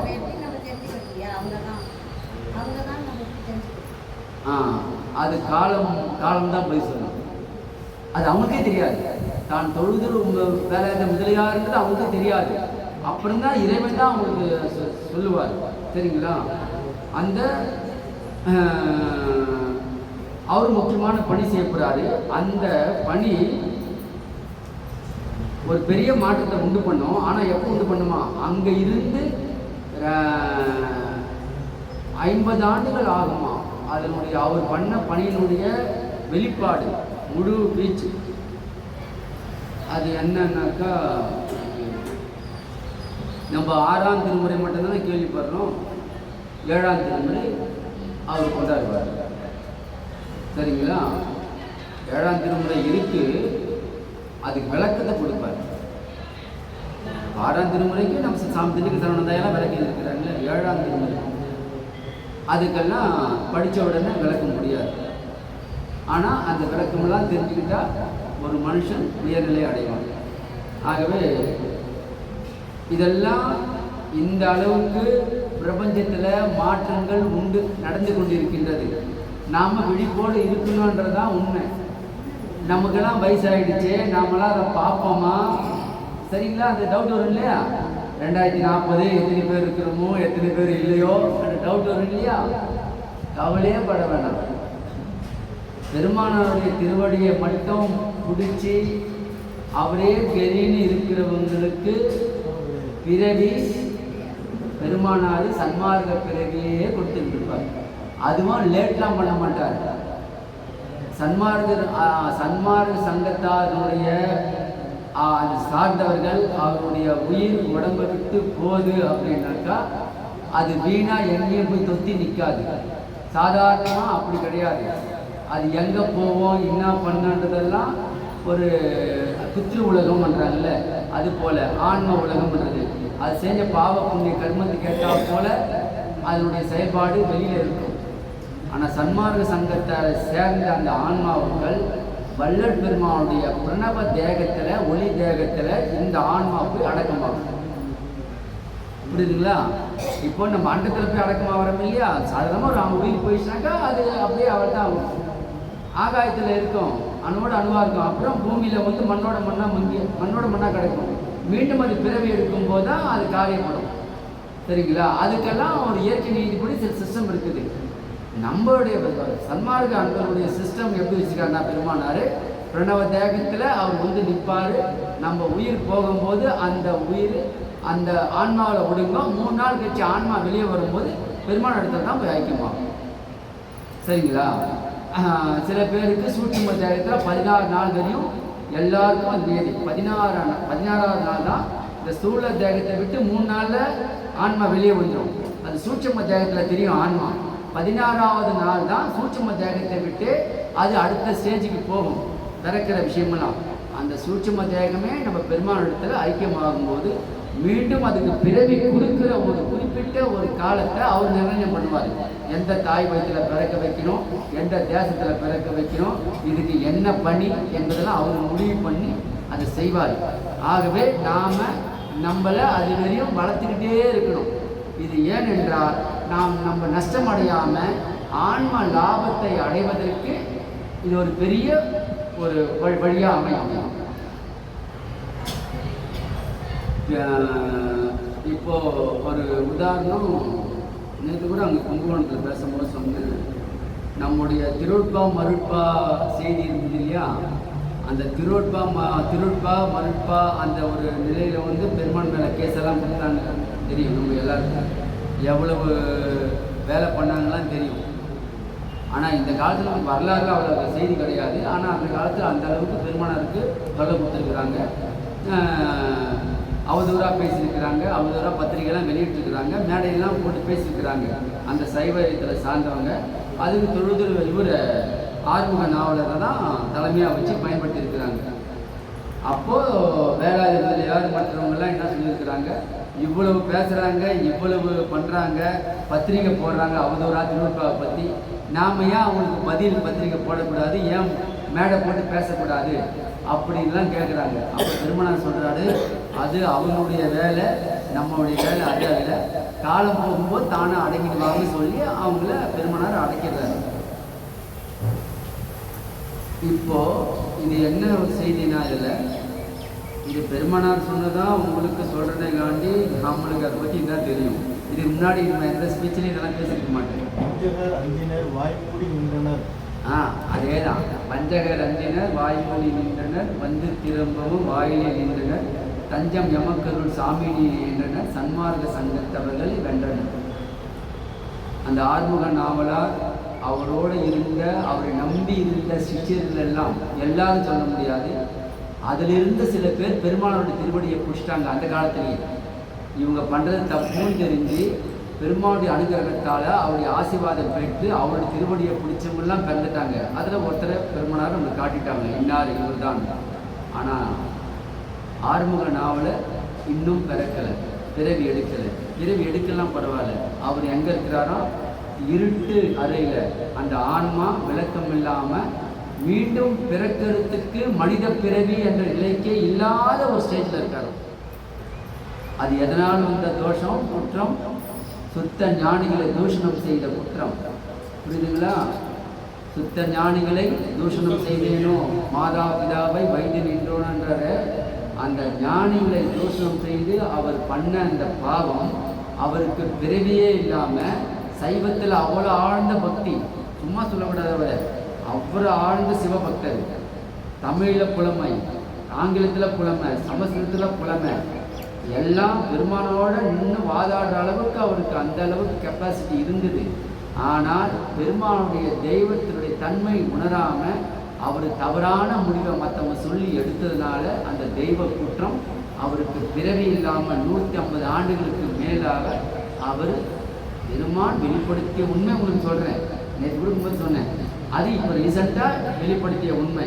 ஒரு 10 நாள் 15 நாள் இருக்கும். ஏன்னா இந்த செய்தி ஏன் எனக்கா நமக்கு நமக்கு இல்லை, ஒரு நமக்கு செய்தி தான். அந்த உலகத்தாருக்கு சன்மார்க்கத்தினுடைய உண்மை தெரியாமல் பேசுவதும், வள்ளல் பெருமானை உண்மை தெரியாமல் அவர் அறையில் போனார், எரிச்சிட்டாங்க, அது பண்ணிட்டாங்க, இதுக்கு அது இருக்குது இது இருக்குதுன்னு சொல்லி திரியிறாங்களே, அது மகா பாவம் என்பது அவங்க புரிஞ்சுக்கிட்டோம். இது எந்த அளவுக்கு வெளியில் போதோ புரிஞ்சுக்கிட்டோம். சத்தியம் இல்லை, அவர் சுத்த ஞானிகளை தூஷம் செஞ்சாலே மகா பாவம். அதுவும் அருட்பெருஞ்சோதி ஆண்டவர் சுரூபமாக இருக்க வள்ளல் பெருமானை உண்மை தெரியாமல் அவருடைய திருப்பாவை படிக்காமல் 6ஆம் திருமுறையில் பெருமானார் தன்னுடைய நிலை என்ன என்பதை தீர்க்கமாக நம்ம படிக்கிறோம். நம்மளுக்கு கண்ணால் தெரியுது. காற்றாலே, புவியாலே, கனக மதனாலே, அனலாலே, புனலாலே, கதிர் ஆதியாலே, கூற்றாலே, கொலை கருவியாலே, வேற்றாலே, எஞ்சாலும் அழியாத மெய்யளிக்க வேண்டுமென்றே நிறைந்தளித்தான் எனக்கே. இது மேலே என்ன ஸ்டேட்மெண்ட் வேணும் உங்களுக்கெல்லாம்? படிக்காமல் ஏன் பேசுகிறாங்க? அது எவ்வளோ பெரிய பாவம் தெரியலையா? நம்ம தமிழ்நாட்டில் பிறந்து அருட்பெருஞ்சோதி ஆண்டவரே தமிழ்நாட்டில் ராமலிங்கரா பிறந்து நமக்கு எல்லையற்ற ஆட்களை கொடுத்து இந்த உலக உயிர்களையே ஆன்ம லாபம் அடையிறதுக்காக அவர் கங்கணம் கட்டிக்கின்னு வாழ்றாரு, வாழ்ந்துட்டு இருக்காரு. நம்மளோட அந்த தெய்வத்தினுடைய பெருமை தெரியாமல் வாய்க்கு வந்த மாதிரி பேசுகிறானுங்க, ஒன்றும் தெரியாது, விளக்கம் இல்லாத. அப்புறம் அந்த பாவம் என்ன சும்மா ஆகுமா? அதுக்கு உதாரணம் தான் இந்த விஷயத்தை வெளிப்படுத்தப்பட்டு இருக்குது. இது அவருடைய பெருமைக்காக வெளிப்படுத்தலை, புரியுதுங்களா? இப்படி அவன் ஒரு ஆன்மா சிறுமை அடைகிறது எதனால? ஏன்னா இது தொடர்ந்து செஞ்சுக்கிட்டே இருக்கிறாங்க, இந்த வேலையை அங்கங்கே நடந்துக்கிட்டே இருக்குது. நமக்கு அது கேட்கும்போதே கஷ்டமாக இருக்குது. அதனால் அவங்களுக்கெல்லாம் ஒரு எச்சரிக்கை, மீறி பேசினாங்கனாக்கா அவங்க தலையெழுத்து, அவ்வளோதான். ஆகவே நாம் எல்லாம் இனியும் இப்போ இருந்தது போல் அல்லாமல், அப்பயே சொன்னார், இனியும் வீண்காலம் கழிக்காதீர்கள், இனியும் வீண்காலம் கழிக்காதீர்கள், நான் சொல்லி வந்த பிரகாரம் சர்வ ஜாக்கிரதையோடு நீங்கள் பயணிக்கணும், நீங்கள் சன்மார்க்கத்தினுடைய உண்மை தெரிந்து நீங்கள் முயற்சி பண்ணணும் அப்படின்றார். அந்த முயற்சி எவ்வாறு, நான் யார், என்னுடைய நிலை எப்படிப்பட்டது, ஆண்டவருடைய தன்மை எப்படிப்பட்டது, அவருடைய நிலை எப்படிப்பட்டது, அவர் என்னை எப்படி அதிர்ஷ்டிக்கின்றார், இப்படியெல்லாம் அண்ட விசாரம் பிண்ட விசாரம் செய்து இருக்கின்ற போதும், படிக்கின்ற போதும், நடக்கின்ற போதும் சதா இந்த நினைப்போடு இருந்து ஆண்டவர் எனக்கு உண்மை தெரிவிக்க வேண்டும் என்ற அந்த ஒரு நிலையோடு வாழணும்ன்றார். அப்படி அந்த முயற்சியோடு இருந்தால், ஆண்டவர் நமக்கு உண்மை தெரிவிக்க வேண்டும் என்ற முயற்சியோடு இருந்தால், தெரிந்து கொள்ள வேண்டியதை தெரிந்து கொள்ளலாம். அப்புறம் என்ன நம்ம கஷ்டம்? நம்ம சொன்னது போல காலையில் எழுந்துக்கும் போது 5 நிமிடம் குருமதி தியானம் பண்ணிட்டு ஒரு பாடல், இரவு குருமதி தியானம் படிக்கும்போது 5 நிமிடம் பண்ணிட்டு ஒரு பாடல் படிக்கும்போது இது என்ன ஆகுனாக்கா, பெருமானுடைய அருள் கலப்பு நமக்கு விரைந்து கிடைக்கும் போது நம்முடைய ஆன்ம பலம் கூடிக்கிட்டே இருக்கும். அப்போ நமக்கு இதுவரை செய்யாத ஒரு பயிற்சியை செய்ய ஆரம்பிப்போம். நமக்கு செய்யாத முயற்சிகள், நல்ல சன்மார்க்க முயற்சிகள் செய்ய ஆரம்பிப்போம். அதன் மூலமாக நம்முடைய விரைந்து நமக்கு நன்மை கிடைக்கும். இதுக்கு தான் அந்த ஒரு சிறிய விஷயம்தான் அது, ஆனால் பெருத்த லாபத்தை நமக்கு உண்டு பண்ணும். ஆகவே அதை தொடர்ந்து செய்யணுன்றது உங்கள்கிட்ட பணிவாக நம்ம தெரிவிச்சுக்கிறோம். அதே போல் வள்ளல் பெருமானிடத்தில் அது தீவிர பக்தி கொண்டவர்கள், விசுவாசம் கொண்டவர்கள், மற்ற ஞானிகளை எல்லாம் தெரியாமல் பேசக்கூடாது, அவர்கள் சமயவாதிகள், அவர் சமயத்தை பற்றி பேசுனாங்க செஞ்சாங்க. பெருமானார் அதை ஒத்துக்கவே இல்லை அந்த இடத்துல, சரிங்களா? அவர் அருட்பெருஞ்சோதி ஆண்டவர் நிலையிலிருந்து அவர் சொன்ன விஷயம் இன்னும் அதில் ஆழ்ந்து பற்றி இருக்கிறவங்களை அங்கிருந்து பிச்சு எடுக்கணுன்றதுக்காக சொல்லப்பட்டது. அதையே குடிச்சுக்கிட்டு பெருமானாருடைய புகழை பரப்புகிறோம், அவருடைய பெருமையை சொல்கிறோன்னு சொல்லிட்டு இன்னொரு ஞானிகளை எல்லாம் சிறுமைப்படுத்தி அவரை பெருமைப்படுத்தணும்னு அவசியம் கிடையாது. இவர் அருட்பெருஞ்சோதி ஆண்டவர் சிதம்பர ராமலிங்கம் என்பவர். அவர் ஒரு ஜீவனாக இருக்கும்போது சிதம்பர ராமலிங்கம், அவர் ஒரு ஆன்மாவாக நிற்கும் போது அருட்பெருஞ்சோதி ஆண்டவர். அவரே டபுள் கேரக்டர், நம்மளுக்கு டபுள் கேரக்டர் இருக்குங்க. இப்போ நான் ஒரு ஆன்மா, ஆனால் ஆன்மா நிலையில் இருக்கிற ஜீவ நிலையிலேருந்து பேசுகிறேன். பேசும்போது இன்னும் அவர் பேசுவார், பட் சாதாரணமாக ஒரு பழக்கத்தில் இருக்கிறனாக்கா ஜீவசக்தியிலேருந்து ஜீவனாக இருந்து ஜீவன் வேறு ஆன்மா வேறு. நம்மள்ட்ட 2 கேரக்டர் இருக்குதுங்க, தெரியுங்கள எல்லாருக்கும்? 2 கேரக்டர் நம்மளுக்கு. ஜீவனாக இருந்து பேசுறது, ஆன்மா அனுபவத்தை பெறும்போது இந்த ஜீவன் ஆன்மாவில் ஒடுங்கிடும். இப்போ இது இறப்புன்னும் போது ஜீவன் ஆன்மாவில் ஒடுங்கி செத்து போகுது. ஆனால் வாழும்போதே இந்த ஜீவசக்தியை அணுசக்தியாக மாற்றும் போது ஆன்மாவாக வேலை செய்யுது. அப்போ எல்லா விதமான அதான் சொல்றாரு இல்லையா, அசுத்த மாயா திரையோடு கூடிய சுத்த மாயா திரை நீங்கிவிட்டால் நீங்கணும். அசுத்த மாயா திரை நீங்கும் போது தான் ஆன்ம விளக்கம் உண்டாகும், சித்தி வல்லபங்கள் கைகூடும், எல்லாம் அடைய வேண்டிய சிவானுபவத்தையும் பெறலாம். சுத்த மாயாத்திரை விலகும் போது தான். அப்போ வாழும்போதே விலகுது இல்லை, அப்போ வாழும்போதே நம்ம ஆன்ம நிலையிலிருந்து வாழணும் இல்லை, எல்லாம் சித்தி வல்லப்பும் நமக்கு கை கூடுது இல்லை. அப்போ என்ன, அது கை கூடலன்னும் போது ஜீவ நிலையில் வாழணும்ன்றது. அசுத்த மாயாத்திரை மட்டும் நீங்கும் போது தான் நம்ம சுத்தமாய் புனிதர்களாய் நல்லவர்களாய் உத்தமர்களாய் இருக்கலாம். இந்த பூமியில் நல்லவர்களாக இருக்கலாம், ஆனால் பெற வேண்டியதையும் அனுபவிக்க வேண்டியதும் பெற முடியாது, அனுபவிக்க முடியாது. மீண்டும் முயற்சி செய்தே மேலே ஏற வேண்டும் என்றார். உடனே இதில் படித்து பாருங்க. அப்போ மீண்டும் முயற்சினாரு, இறந்துட்டா மீண்டும் இறைவன் தியாகம் கொடுப்பார். அந்த தியாகத்தில் மீண்டும் நீங்கள் அந்த முயற்சி எடுத்துதான் ஆகணும். ஆகவே அந்த முயற்சி இருக்கிற பிறவிலே எடுத்துக்கீங்களான்ற, இருக்கிற இந்த பிறவிலே. அதுவும் அந்த சுத்த மாயத்திரை எப்போ நீங்கன்றாரு, இறைவனே நீக்கிடுவார் என்றாரு. நாம்பளால நீக்க முடியாது என்றாரு. சுத்த மாயாத்திரையை உன்னால நீக்க முடியாது, அது இறைவன் நீக்குவாரு. ஆனா அசுத்த மாயாத்திரையை நீ நீக்கிக் கொள்வதற்கு முயற்சி பண்ணலாம்.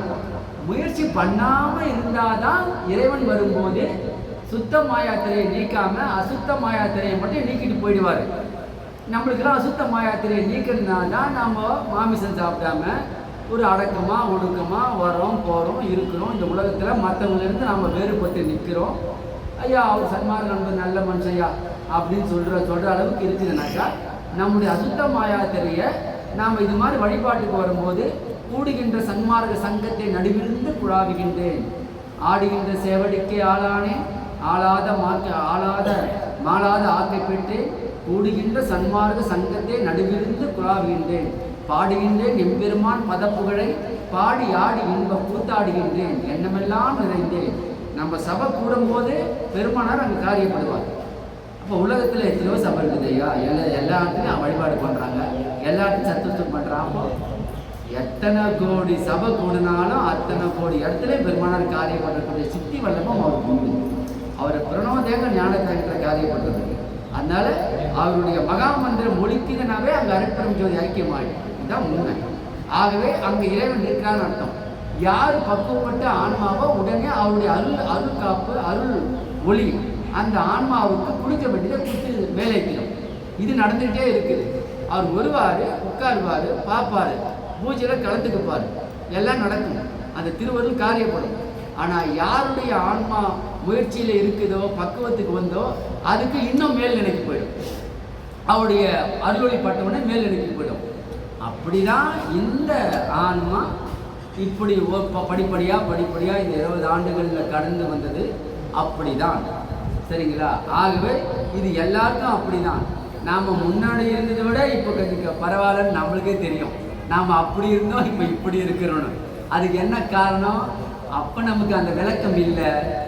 அருள் கலப்பு உண்டாக அந்த ஒரு விளக்கம், அந்த மாற்றம் நமக்கு உண்டாயிடுச்சு. இதுதான் உண்மை. கொஞ்சம் விளக்கம் கிடைச்சி தரும்போது அது கொஞ்சம் கொஞ்சமாக கிடைக்கும்போது அதிகமாக தானே ஆகப்போகுது. ஒவ்வொரு பிறவியிலும் நம்முடைய அறிவு கிஞ்சித்து விளக்கம் பண்ணுறாரு. ஒவ்வொரு பிறவியில் சபைக்கு வர ஒவ்வொரு முறை வர்றதும் ஒரு பிறவிக்கு சமானம் தான். நம்முடைய அறிவிலக்கம் கொஞ்சம் கொஞ்சம் கூடும். அதுவும் ஞான சபையில் போய் தரிசனம் பண்ணிங்கன்னா ஒரு பிறவிக்கு சமானம். நான் அந்த ஸ்பீச்சிலே சொல்லியிருப்பேன். ஏன்னா வள்ளல் பெருமானார் பத்திரிகைகளை சொல்லியிருக்கிறாரு. ஞான சபை பத்திரிகை விளம்பரம்னு போட்டிருப்பாரு பெருமானார். அது முருடை கோயிலில் படிச்சு பாருங்க. லாஸ்ட்டில் ஞான சபை பத்திரிகை விளம்பரம் அதில் தெளிவாக எழுதியிருப்பார். அது நல்லா படிங்க. நீங்கள் அப்படியே யூடியூப்பில் போய் நம்மளுடைய இந்த ஞான சபை பத்திரிகை விளம்பரம்னு டைப் பண்ணுங்க, செல்வ பூமின்னு போடுங்க. அதில் 1 hour அந்த இது வரும், அந்த விளக்கம். அதில் பெருமானார் இறைவன் அங்கே எப்படி ஆட்சி பண்ணுறார், நமக்கு என்ன அனுகிரகம் பண்ணுறார், அவர் ஏன் அடிக்கடி வர சொல்கிறார். அதில் ஒரு வார்த்தை சொல்வார், அடிக்கடி வந்து தரிசனம் பண்ணுவீரே ஆகில் பெற வேண்டிய லாபத்தை பெற்றுக்கொள்ளலாம், நீங்கள் நினைத்த வண்ணம் பெற்று பெருங்களிப்படையலாம் என்றார். அடிக்கடி வந்து இந்த ஞான சபை தரிசனம் செய்வீராகில் கருதிய வண்ணம் பெற்று பெருங்களிப்பு அடைவீர்கள். கருதிய வண்ணம். ஆனால் யார் கருதிய வண்ணம் நீங்கள் சொல்லவே இல்லை. கருதிய வண்ணம் பெற்று பெருங்களிப்பு அடைவீர்கள். அப்போ 3 பேர் இங்கே கருதுறாங்க. ஒன்று, நாம் சில எண்ணத்தோடு தான் அங்கே வந்து வழிபாடு பண்ணுறோம் ஞான சபையில். நம்ம உலகில் வாழறோம், நமக்கு பல தேவை இருக்குது. நாம் கருதிய வண்ணம் நம்ம என்ன கருதுகிறோமோ இந்த உலகில் தேவையே நமக்கு நிறைவேறும். கருதிய வண்ணம் பெற்று பெருங்கள். அப்பா, என் மகளுக்கு கல்யாணமே ஆகலை, என் பிள்ளை கல்யாணமே ஆகலை நினைக்கிறீங்க, தொடர்ந்து ஞான சபையில் போய் நின்று நீங்கள் அப்படியே கேளுங்க. என் மகனுக்கு திருமணம் ஆகலையே, பிள்ளைக்கு திருமணம் ஆகலையே, பண்ணி வைங்கன்னு கேளுங்க. மாதம் போங்க. அவர் அதை கொடுத்துட்டாருனாக்கா நாங்கள் கழிப்படையுமா இல்லையா? அப்பா பெருமானார் கல்யாணம் பண்ணி வச்சாரா நினைப்பா இல்லையா? அது போல் ஒவ்வொரு விஷயமும் உலகில் தேவையை நமக்கு நிறைவேற்றி கொடுக்குறாரு. வள்ளல் பெருமானார் என்ன நினைக்கிறாரோ அதையும் பெற்று கருதிய வண்ணம், நான் கருதிய வண்ணம் நீங்கள் கருதிய வண்ணம் பெற்று பெருங்களிப்பு அடைவீர்கள், நான் கருதிய வண்ணமும் பெற்று பெருங்களிப்பு அடைவீர்கள், எல்லாம் வல்ல அருட்பெரும் ஜோதி இறைவன் நினைத்த வண்ணமும் பெற்று பெருங்களிப்பு அடைவீர்கள். அதனால இதை யாருன்னு அவர் மென்ஷன் பண்ணல. பெருங்களிப்பு அடைவீர்கள் சொல்லிட்டார். கருதிய வண்ணம் அது மொட்டையாக விட்டுப்பார். கருதிய வண்ணம் பெற்று பெருங்களிப்பு அடைவீர்கள் அப்படின்னு முடிச்சிருப்பார். இந்த விளக்கமெல்லாம் அதில் வந்திருக்கும். அத்தனை விளக்கமும் வள்ளல் பெருமானார் வெளிப்படுத்திய விளக்கம்தான். நமக்கென்று எந்த விளக்கமும் கிடையாது. அந்த ஆற்றலாம் நம்மளுக்கு கிடையாது. எம்பலம் என தொழுது ஏற்றினோருக்கு அம்பலத்தை ஆட்சி அற்புதம் ஜோதி. சரிங்களா? அவருடைய பலம் தான் நம்முடைய பலமாக இருக்குது கூட. உண்மை தான். எல்லாருடைய பொதுவான விஷயம் அப்படிதான். நம்முடைய பலம் நினச்சிருக்கிறதா? நம்முடைய பலமே இல்லை. உள்ளே இருக்கிற அருட்பெருஞ்சோதி ஆண்டவர் கொடுக்குற பலம் தான் நம்முடைய பலமாக நம்ம ஓடுறோம், ஆடுறோம், பாடுறோம். பாவ பதிவுகள் சேரும்போது அந்த பலம் குறையும் போது உடம்பு மட்டுப்படுது. இதுதான் விஷயம். பாவத்துடைய தாக்கம் வெளிப்படும் போது ஒரு ஆன்மாவில் பிரகிருதின்னு ஒரு அணு இருக்குது. அது பாவ பதிவுகளை ஸ்டோர் செஞ்சு வச்சுருக்கோம். எந்தெந்த காலத்தில் அந்த பதிவு வெளிப்படணுமோ வெளிப்படும் போது அந்த துன்பம் வெளிப்படும். அது தேகத்தின் வழியாக வெளிப்படும், அது மனத்தின் வழியாக வெளிப்படும். அப்படி வெளிப்பட்டு நம்ம துன்பத்தை கொடுக்கும். அந்த துன்பத்திலிருந்து நம்மளை காப்பாற்றிக்கிறது தான் பெரியவங்க புண்ணியத்தை செய்யுங்க, தர்மத்தை செய்யுங்க, தர்மம் செஞ்சவன் நல்லா இருப்பான் அப்படின்னு சொல்லப்பட்டது உண்மையெல்லாம்.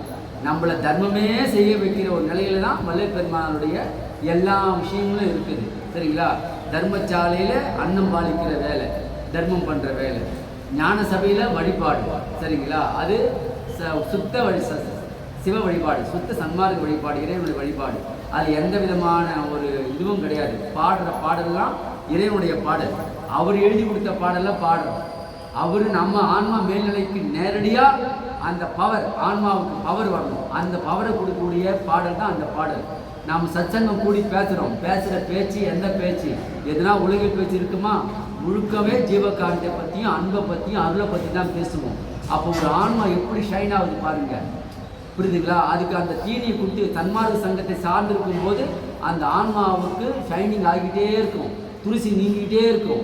எப்படி நம்ம பாத்திரத்தை வாரமான வெள்ளிக்கிழமை இந்த வெள்ளிக்கிழமை வியாழக்கிழமை தேய்ச்சி வைப்போம், அடுத்த வெள்ளிக்கிழமை வியாழக்கிழமை தேய்க்கு தான் இருக்கும்.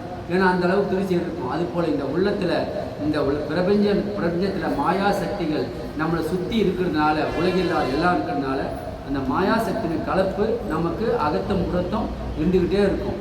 அதிலிருந்து நம்ம விடுபடுறதுக்கு நமக்கு வள்ளல் பெருமானுடைய ஜீவகாருண்ய சிந்தனையும் இறைவனுடைய மேல் அன்பு கொண்டு பாடுகின்ற திருப்பா பாடல்களும். சரிங்களா? சிந்தனை என்பது ஜீவகாருண்ய சிந்தனை, அது தர்மசாலை. ஞான சபை என்பது வழிபாடு. அங்கே அன்பு கொண்டு வழிபாடு பண்ணுறதுக்கு ஞான சபை. இந்த உடம்பையே நம்ம ஞான சபையாக கருதி தான் வழிபாடு பண்ணணும். இந்த உடம்பையே தர்மசாலையாக நினச்சி தான் நம்ம இந்த உலகத்தில் வாழணும். நாம் ஒரு அடி எடுத்து வைக்கிறோம்னாக்கா தர்மசாலை அடி எடுத்து வைக்கிறதுன்னு அர்த்தம்.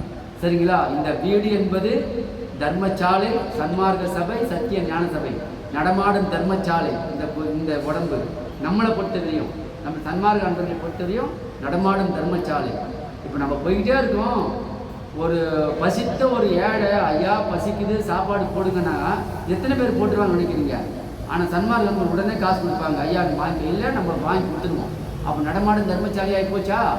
புரியுதுங்களா? யாருன்னா ஒருத்தர் கஷ்டப்படுறாங்க, ஐயா எனக்கு கஷ்டமாக இருக்குதுன்னு சொல்கிறாங்க. நம்மக்கிட்ட ஒரு புக்கு வச்சுங்க, ஐயா இந்த புக்கை படிங்கய்யா, வள்ளல் பெருமானார் ஐயா, இதை படித்தா உங்களுக்கு ஞானம் பிறக்கையா, அவங்க கஷ்டம் தீருமே சொல்கிறோம். நடமாடும் ஞான சபை ஆகி போச்சா?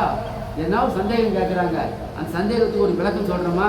ஐயா அந்த சபை இருக்குது, அந்த சபையில் நீங்கள் அடிக்கடி போய் பாருங்கள், நல்ல விஷயம் பேசுவாங்க. நடமாடும் சன்மார்க்க சபையாகி போச்சா, சங்கமாகி போச்சா? இப்படி நம்முடைய உடம்பு நடமாடும் சத்திய தர்மசாலை, நடமாடும் சன்மார்க்க சபை, சத்திய ஞான சபையாக நாம் உருவாக்கி வைத்து கொண்டால் நாமும் நன்மை அடைவோம். நம்மால் இந்த உலக மக்களும், எதிர்படுகின்ற மக்களும் நன்மை அடைவார்கள். நான் ஒவ்வொரு சபைக்கும் போகும்போது ஐயா கிட்ட பிரார்த்தனை பண்ணிக்கிட்டு தான் போவேன். நான் போகிறேன், அங்கே இருக்கிற எதிர்படுகின்ற ஆன்மாவுக்கள், பார்க்கின்ற ஆன்மாவுக்கள், யாரிடத்துல பேசணும், யாரை பார்க்கணும், யாரிடத்துல நான் பழகணும், அத்தனை ஆன்மாவும் சத்தியமாக விளக்கம் பெறணும், அவங்க நன்மை அடையணும். அப்போ எனக்கு எதுக்கு என்னை அனுப்புகிறேன்? என்னை அனுப்பிச்சின்னா பிரயோஜனம், நன்மை அடையணும் தானே அனுப்புறீங்க. அப்போ என்னை உட்கார வச்சு நான் வெறும் பேசிட்டு வரக்கூடாது, என்னுடைய வார்த்தையாக இருக்கக்கூடாது, உன் வார்த்தையாக இருந்து அந்த ஆன்மா அவங்களுக்கு விளக்கம் கிடைக்கணும், அவங்க நன்மை அடையணும். இதுக்கு தான் என்னுடைய பயணம் இருக்கணுமே காண்டி நான் சும்மாவே ட்ரெயினும் பஸ் ஏறி சுற்றிட்டு வர்றதுக்கு அப்படி இருக்கக்கூடாது அப்படின்னு ஐயா கிட்ட ட்ரைனிங் பண்ணுவேன். இது வரையும் அப்படிதான் நடக்குது. சரிங்களா? என்னுடைய வார்த்தை, நான் உரைக்கும் வார்த்தை எல்லாம் நாயகன் தன் வார்த்தை. என்னுடைய வார்த்தை உங்களுக்கு பெருத்த நன்மையை உண்டு பண்ணும், அது சந்தேகமே இல்லை. இப்போ உங்களுக்கு ஏதாவது சந்தேகம் இருந்தால் விளக்கு பூஜை எப்போ ஆரம்பிக்குன்னு தெரியாது, அதுக்கு முன்னாடி சந்தேகம் இருந்தால் ஏதாவது நீங்கள் கேட்கலாம். அதுக்கான தக்க பதில், சரியான பதில் உங்களுக்கு சேரும்.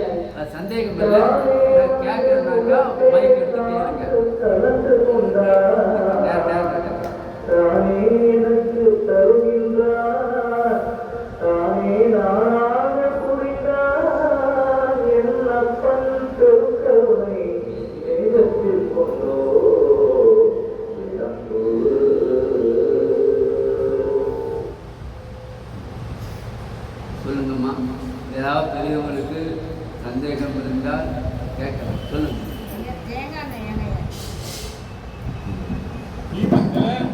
தேங்காய் எண்ணெய் ஊற்றணும்னு கேட்குறீங்க.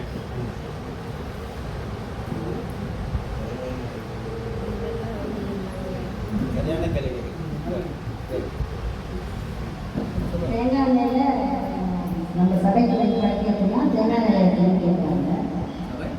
தேங்காய் எண்ணெயில் ஏன் வலிக்கிறாங்கன்னு எனக்கு எல்லாம் சரியாக சொல்ல தெரியல. நீங்கள் விளக்கம் கொடுத்தீங்கன்னா நான் எல்லாருக்கும் சொல்லுவேன். இப்போ நாங்கள் தேங்காய் எண்ணெய் வாங்கினோம்னா ஏன் தேங்காய் எண்ணெய் வாங்கினா நல்ல எண்ணெய் தானே வாங்கணும். இல்லைங்க அனுப்பறிஞ்சொல்லாங்க தேங்காய் எண்ணெய் தான் போடணும்னு சொல்கிறோம். அதனால எங்களால் விளக்கம் சொல்லலை. சொன்னீங்கன்னா நாங்கள் தெரிஞ்சுக்குவோம்.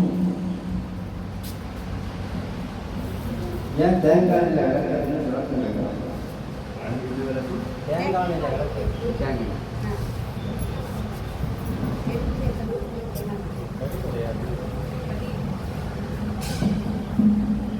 இந்த தென்னை மரம் என்பது ஆகாயத்தினுடைய ஆற்றலை பெறக்கூடியது. சரிங்களா? ஆகாய ஆற்றல் அதுக்கு விரைந்து காரியப்படும். அந்த ஆகாயம் என்பது நமக்கு எல்லாருக்கும் தெரியும். அதுதான் பஞ்சபூதங்களிலே ஒரு சிறந்த ஒரு ஆகாயத்தினுடைய தன்மை. பஞ்சபூதத்தில் உயர்ந்த நிலையில் இருக்குது ஆகாயம். ஆகவே அந்த ஆற்றலை பெற்றுக்கொண்ட இப்போ தேங்காய் நீர் என்னாவே அது அமுதம்தான். தேங்காய் என்றாலே அமுதம்தான். அது எண்ணீரும் அமுதம்தான். அது ஏன் என்றால் அது பூமியில இருந்து அதுக்கு தண்ணி போனாலும் அதனுடைய ஆற்றல் அண்டத்திலிருந்து அதுக்கு விரைந்து காரியப்படும். அதனால் அது அமுதத்துக்கு சமானமானது, தூய்மைக்கு சின்னம் அது. சரிங்களா?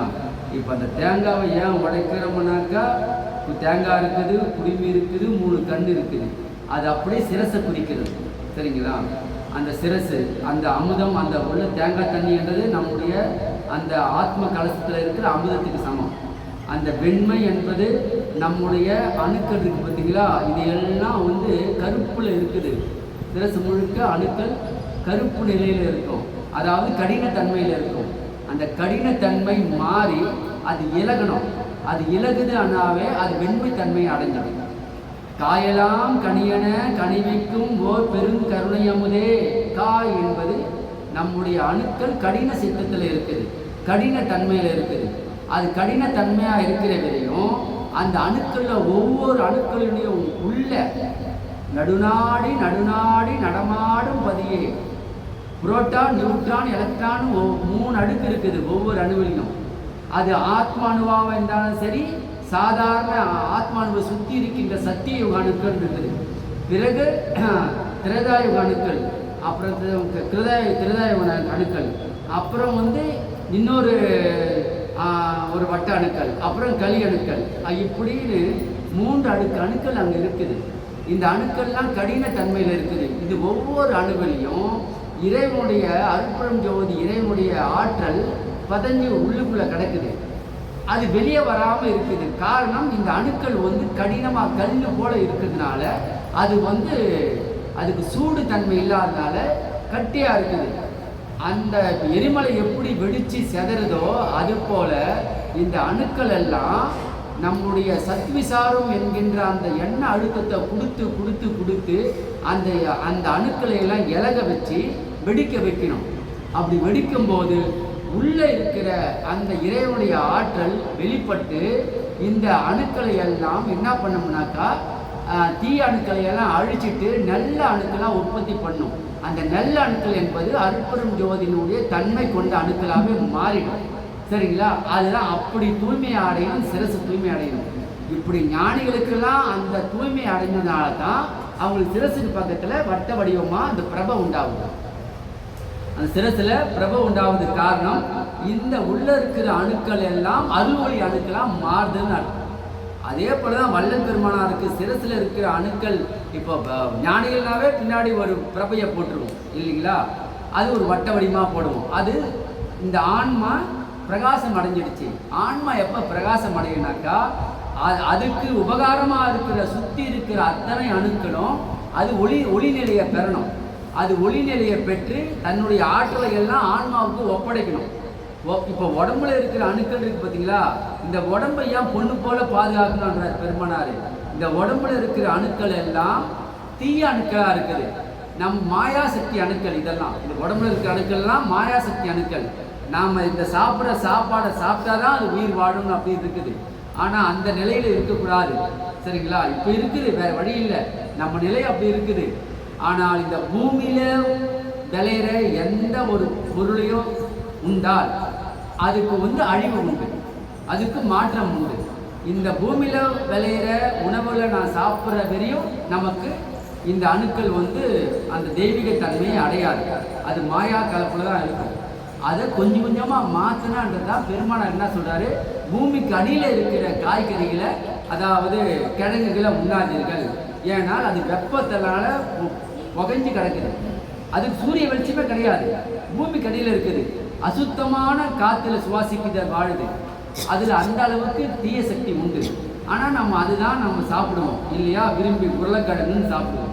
அது போல் ஆகவே அதெல்லாம் வேண்டான்றாரு. பூமிக்கு அடியில் எதுவுமே இருக்கிறது வேண்டாம், அது நல்லதில்லைன்றாரு. இது எப்போ நமக்கு தெரியும்னாக்கா, அந்த ஒரு பக்குவம் வரும்போது தான் அது உணர்வோம். அது வரையும் உணர மாட்டோம். ஆனால் ஓரளவுக்கு நம்ம தவிர்த்து கொள்ளலாம். முக்கியமாக இப்போ புளி அதிகமாக இருக்கக்கூடாது, காரம் அதிகமாக இருக்கக்கூடாது அப்படின்னு சொல்கிறாங்க, உப்பு அதிகமாக இருக்கக்கூடாதுன்றாங்க. இந்த மூணையாவது ஓரளவுக்கு நம்ம கண்ட்ரோல் பண்ணாவே நம்ம உடம்புல கொஞ்சம் மாற்றம் தெரியும். இப்படி உணவு வகையில் என்னைக்கு நமக்கு நல்ல சுத்த நிலை வருதோ அன்னைக்கு இந்த தேகத்தினுடைய அணுக்களுடைய மாற்றம் மாறும்.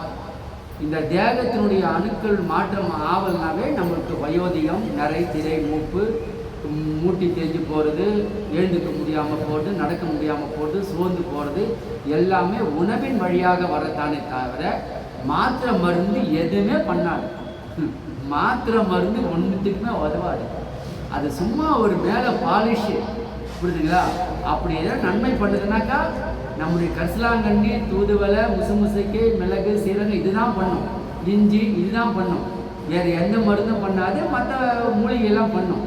ஆனால் ஆங்கில மருத்துவம் எதுவுமே பண்ணாது. சரிங்களா? அது அரெஸ்ட் பண்ணும், ஒரு நோயை அரெஸ்ட் பண்ணும்.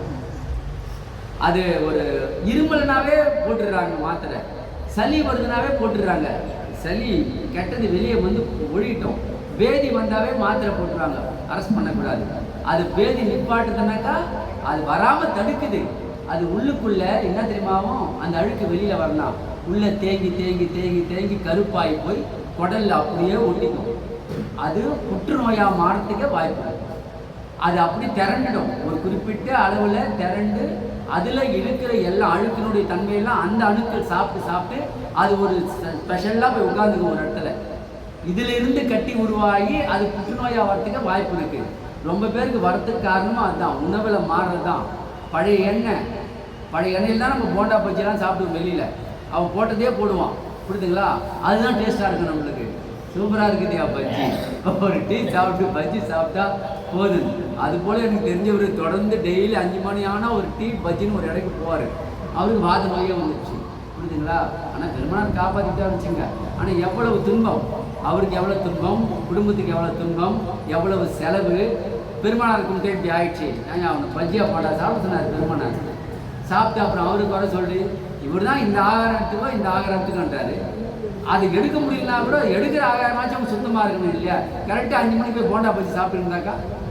ஆகவே இதெல்லாம் பெருமானார் நமக்கு எந்த அளவுக்கு நமக்கு சரக்கு கொடுக்கணுமோ அந்த அளவுக்கு கொடுத்துட்டாரு. இன்னும் நம்மளுக்கு கொடுத்துதான் இருக்கிறாரு.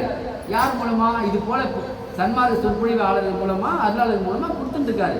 அதெல்லாம் கேட்டு ஒரு அளவுக்கு வரணும். அதனால இந்த உடம்புல இருக்கிற அணுக்கள் மாயா அணுக்கள். இந்த அணுக்கள் அருள் அணுக்களாக மாறணும். அருள் அணுக்களாக எப்போ மாறினாக்கா அருள் உணவு போகும்போது அருள் அணுக்களாக மாறும், புரியுங்களா? வெறுமனே எல்லாத்தையும் சாப்பிட்டுட்டு அப்புறம் ஒன்றும் பண்ண முடியாது. ஆகவே இந்த உடம்புல இருக்கிற அணுக்களை உணவு மூலமாக மாற்றிக்கணும்.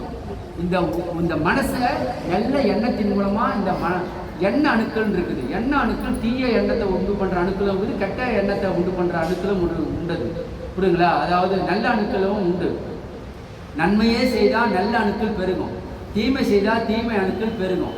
நல்ல உணவை சாப்பிட்டா நல்ல அணுக்கள் உடம்புல வளரும், தீயவற்றை சாப்பிட்டா தீய அணுக்கள் தான் பெருகும். நம்ம சாப்பிட்ற சாப்பாடு பிரார்த்தனை பண்ணாமல் சாப்பிட்டா சாப்பிட்ற முதல் அணுவே அந்த ரத்தத்தில் கலந்து அது சத்தாக போகும்போது கெட்ட அணுக்கள் தான் உறிஞ்சோம். அது உறிஞ்சி அதுதான் பலமாகும். நல்ல அணுக்களுக்கு உணவே கிடைக்காது. அப்புறம் நம்ம சோர்ந்து போயிடுவோம். கெட்ட அணுக்கள் வீரியம் பெற்று நிற்கும். இதெல்லாம் எவ்வளவோ நடக்குது உடம்புல. இது யாரும் இதை பற்றி பேசுறதே இல்லை.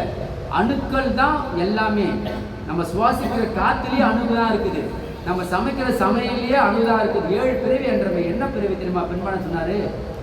7 பிறவின்னு சொல்கிறீங்களே, 7 பிறவிக்கு பெருமாள் விளக்கம் கொடுத்துருக்காரு. ஆனால் அது மட்டும் கிடையாது. காற்று ஆகாயத்தில் இருக்கிற அணு ஆகாய அணு, அப்புறம் காற்றுல இருக்கிற வாயு அணு, அக்னியில் கலந்துருக்கிற அக்னி அணு, நீரில் கலந்துருக்கிற நீர் அணு, நிலத்தில் கலந்துருக்கிற நில அணு. 5 வகையான பிறவி நம்ம எடுப்போம் தெரியுங்களா? அப்புறம் பூமியில் பிறந்து அந்த அந்த மண் அணுக்கெல்லாம் மண்ணில் புண்மையை வகுத்து படிக்கிறோமில்ல, இப்படி மண் அணுவாக ஆயிடும் 5 வகை பிறவி. அப்புறம் அதில் மண்ணில் இருந்து வெளிப்படுற தாவர வித்து, புரியுதுங்களா?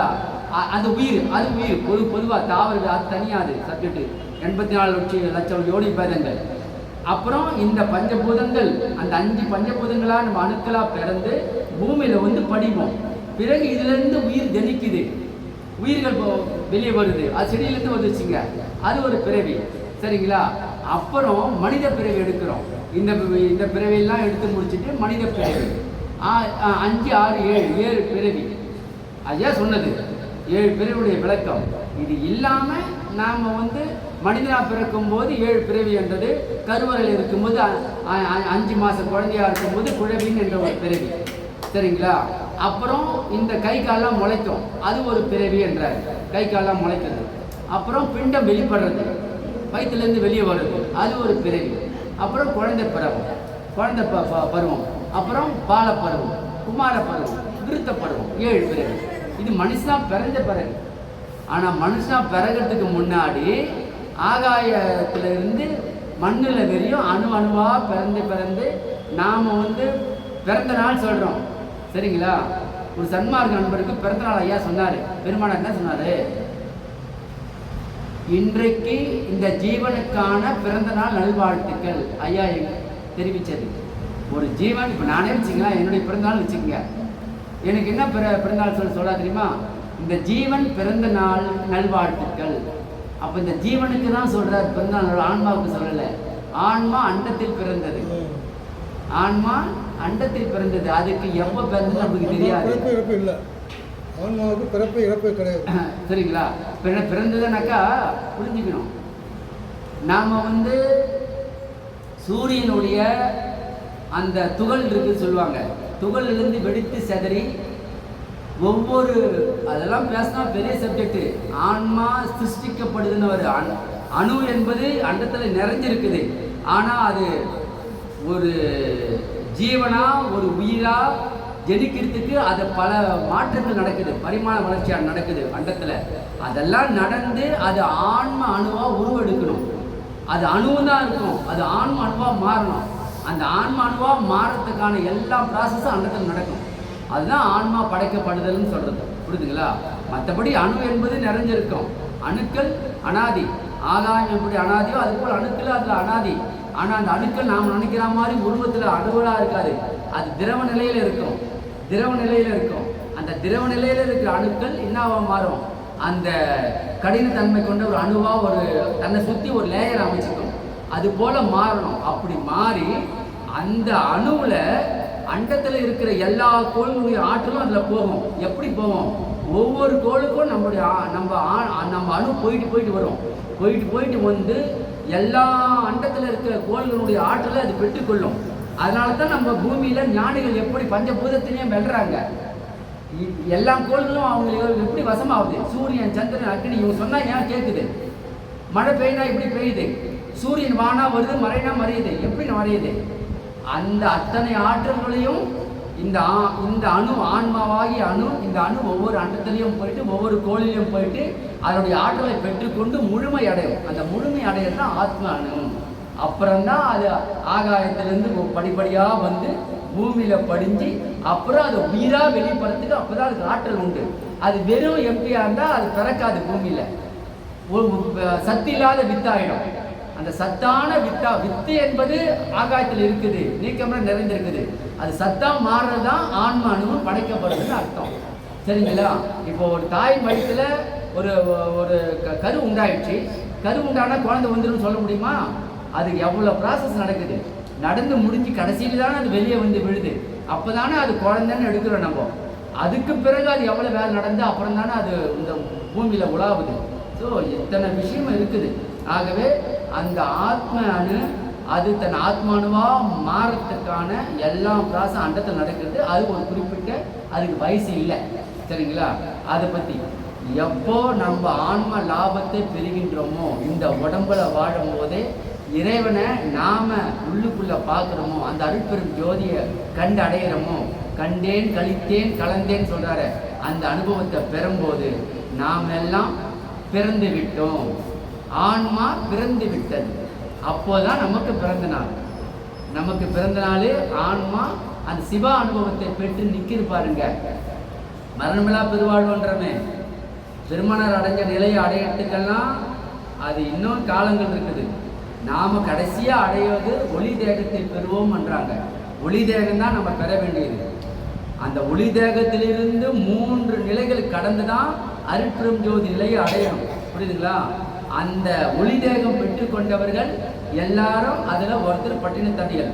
பட்டினத்தடிகளை ஒளி தேகம் பெற்றுக்கொண்டவர். திருவள்ளுவர் ஒளி தேகம் பெற்றுக்கொண்டவர். எப்ப பெற்றுக்கொண்டாங்க தெரியுங்களா? நாம நினைக்கிற மாதிரி அப்ப பெற்றுக்கொள்ளல. பட்டினத்தடிகள் நான் திருவொற்றியூர் இருக்கிறதுனால நம்மளுக்கு சொல்றோம். அவங்க தெரிவிச்சதை சொல்றோம். பட்டினத்தடிகள் தெரிவிச்ச விஷயம் இது. அவங்க லிங்கமா மாறினது உண்மைதான். அவங்க லிங்கமா ஆயிட்டான்னு சொல்றாங்க இல்லையா? அது கூட இப்ப இருக்கிற பட்டினத்தடிகள் அந்த இடம் கிடையாது. இப்ப நீங்க வந்து பாக்குறீங்களா திருவொற்றியூர்ல கடற்கரை ஓரத்துல, அந்த காலத்து அது கிடையாது, அந்த இடம் கிடையாது. அப்ப கடல் அங்க கிடையாது. திருவொற்றியூர் கோயில் இருக்குது இல்லையா, வடிவடைமன் கோயில், அதுதான் கடற்கரை ஓரம். அந்த இடம் தான். அங்க ஒரு இடம் காமிச்சாங்க. அந்த இடத்துல தான் பட்டினத்தடிகள் இருக்கிறார். அவருடைய நிலை அது நான் சொல்லக்கூடாது. அது காமிச்சது அங்கதான் அவங்க சொன்னது. ஆனால் அது காலப்போக்கில் இந்த கடல் அங்கே போயிட்டதுனால இவங்கெல்லாம் இங்கே வைக்க மாட்டாங்க. ஏன்னா நம்மளுக்கு தெரியுமே, அந்த ஜாதி அடிப்படையில் சமயத்தின் அடிப்படையில் என்னென்ன பண்ணுவாங்க. அதனால மறைச்சிட்டாங்க. மறைச்சிட்டு அவங்க நினச்சிருந்தா பட்டினத்தடிகளுடைய விஷயத்தை அங்கேயே வச்சிருக்கலாம். இதுதான் அந்த காலத்தில் நடந்தது, இந்த இடம் தான் வச்சுக்கலாம். ஆனால் வைக்க மாட்டாங்க. அதை தூக்கி அங்கே ஓரமாக வச்சிருவாங்க. இதுதான் அவங்க பழக்கம்.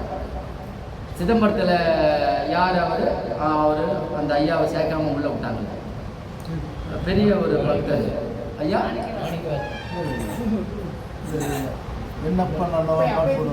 ஐயா வயல்ல வேலை செய்வாரு. அவருக்கு நந்தனார் காய் தெரியல. ஐயா அவரை உள்ள சேர்த்தாங்களா சேர்க்கல? இல்லை. எதுக்கு? ஜாதியின் அடிப்படை. இதேதான் அவங்க நினைச்சிருந்தா அங்க இது பண்ணிருக்கலாம். ஆனா பண்ணல. அவங்க எடுத்து வச்சுட்டாங்க. ஆனா உண்மை வெளிப்பட்டது. இந்த உண்மையெல்லாம் வருங்காலத்தை ஓப்பனா சொல்லுவாங்க. அப்போ சொல்றோம் எங்க இருக்குதுன்னு. அப்ப எல்லாம் அங்க நிற்பாங்க. புரியுதுங்களா? அதனால இந்த விஷயம் அப்படி இருந்தாலும் இப்போ அங்க இல்லையானாக்கா பட்டினத்தடிகளை நம்பி அவங்க இருக்கிறான்னு போய் வழிபடுறாங்க. இல்ல, அங்க ஒரு காரியப்படுறாங்க. பட்டினத்தடிகள் ஒளி தேகமா கருவோட நிற்கிறத என்னுடைய நண்பர் என் கூட இருக்கிறவர் அவருக்கு தெரியும். அவருக்கு சாட்சாத் அப்படியே காட்சி கொடுப்பாங்க. எனக்கு தெரியாது. நான் போய் பார்ப்பேன், லிங்கமா தான் தெரியும். ஆனா அவர் சொல்லுவார், ஐயா இப்போ ஒளி தேகத்தில் நிற்கிறாருன்னு அவரோட பேசுவாங்க. புரியுதுங்களா? அந்த ஆற்றல் பெற்றவர். ஏன்னா அவங்களாம் முற்பிறவியில் பெருமானோட வாழ்ந்தவங்க. நான் சொல்கிறேன் 49 சீடரில் ஒருத்தர் தான் காமிச்சிருக்கிறார். அது போல் எத்தனை பேர் இருக்கிறாங்கன்னு தெரியல, ஆனால் இருக்கிறாங்க. ஆகவே அப்படி இந்த ஆன்மாவுடைய நிலை அண்டத்தில் இருந்து இந்த பிண்டத்துக்கு வந்து இந்த நிலையை அடையிறதுக்கு நாமெல்லாம் இங்கே சாதாரணமாக நினச்சி வாழ்ந்துட்டு இருக்கிறோம். ஆனால் நம்மளையெல்லாம் அருளாளர்களாக மாற்றுறதுக்கு இறைவன் காரியப்பட்டு இருக்காரு. பட்டினத்தடிகள் அப்படியே ஒளி தேகம் பெற்றார். எப்படி பெற்றாருன்னு சொன்னாருனாக்கா, தன்னை வந்து நாடி வணங்குறாங்க இல்லையா, வணங்கி ஐயா எனக்கு அருள் புரிங்கன்னு வந்து நிற்கிறாங்க இல்லையா, அவங்களுக்கு அனுகிரகம் புரிகிறாரு இல்லையா, அந்த அனுகிரகம் பண்ண புண்ணியத்தினுடைய பயன் பல 100 ஆண்டுகள் பல 500 ஆண்டுகள் கடந்த பிறகு அந்த புண்ணியம் அவரை ஒளி தேகத்துக்கு மாற்றிடுச்சு. என்ன திருவள்ளுவரும் அப்படிதான். அவர் திருவள்ளுவர் எழுதின காலத்தில், திருக்குறள் எழுதின காலத்தில் அவர் அடைஞ்சது சமாதி நிலை தான். பிறகு இப்போ அவர் ஒளி தேகத்தில் இருக்கிறார். அந்த ஒளி தேகம் அடைஞ்சதுக்கு காரணம் அவருடைய திருக்குறளை படித்து எத்தனை ஆன்மாக்கள் ஒரு மாற்றம் அடைஞ்சிருப்பாங்க. அந்த புண்ணியம் அவருக்கு ஒளி தேகத்தை கொடுத்துருக்குது. இப்போ ஒளி தேகத்தில் இருக்கிற படித்ததை என்ன சொல்கிறாருனாக்கா, நான் வள்ளலை அடைவேன் அப்படின்றார். நான் என் வள்ளலை அடைவேன். வள்ளல் பெருமாளை பற்றி பேசினா என்னுடைய வள்ளல்ன்னுவார், சரிங்களா? என்னுடைய வள்ளல் அந்த அளவுக்கு உரிமை. எப்படி நாம் என்னுடைய பெருமானார் என்னுடைய அப்பான்றாங்க, அது போல் அவர் சொல்கிறார். ஏன்னா அருட்பெரும் ஜோதி ஆண்டவர் அவங்க சொல்கிற கட்டளைப்படி தான் இவங்கெல்லாம் நமக்கு உதவி செய்கிறாங்க. அப்படி இப்போ அவர் பெருமான அடைந்த நிலையை நோக்கி அவர் அடுத்த 3 ஸ்டேஜ் கடக்கணுமா. அப்போ அதுக்கு அவர் பண்ணுற புண்ணியம் அவரை நாடி நிற்கின்றவர்களுக்கு அவர் அருள்பாலிச்சிருக்கிறார். அது கூட எப்படி அருள்பாலிப்பாராம், கொலை தவிர்த்து கொண்டவர்கள் யாரோ அவர்களுக்கு தான் ஃபர்ஸ்ட் ப்ரிஃபரன்ஸ் ஆகும். அதையும் வெளிப்படையாக சொல்லியிருக்கிறார். இறைவன் அவங்களுக்கு தான் முதல்ல அந்த அனுகிரகம் பண்ண சொல்லி பண்ணுவாராம். அவங்களுக்கு தான் முதல். பிறகு இவங்க மாமிசம் சாப்பிட்றவங்களா இருந்தாலும் அவங்க பண்ணுற புண்ணியம் எதுனா இருந்தால் அதில் பார்த்து அவங்களுக்கு என்ன அனுகிரகம் பண்ண முடியுமா, எந்த அளவுக்கு பண்ண முடியுமோ அந்த அளவுக்கு தான் பண்ண முடியுமா. இதில் கிறிஸ்டின் முஸ்லீம்னே கிடையாது. எங்களுக்கு அந்த பாகுபாடே கிடையாது. ஒரு கிறிஸ்துவனே என்ன நினைச்சாலும் அவனுக்கு பண்ணுவோம். இல்லை, ஒரு கிறிஸ்துவனுக்கே இறைவன் இவங்க கர்த்தரேன்னு கும்பிடுவாங்க. ஆனால் இப்போ இருக்கிறது ஒரு இறைவன் தான். அவர்கிட்ட தான் போய் சேருமா இந்த விண்ணப்பம்.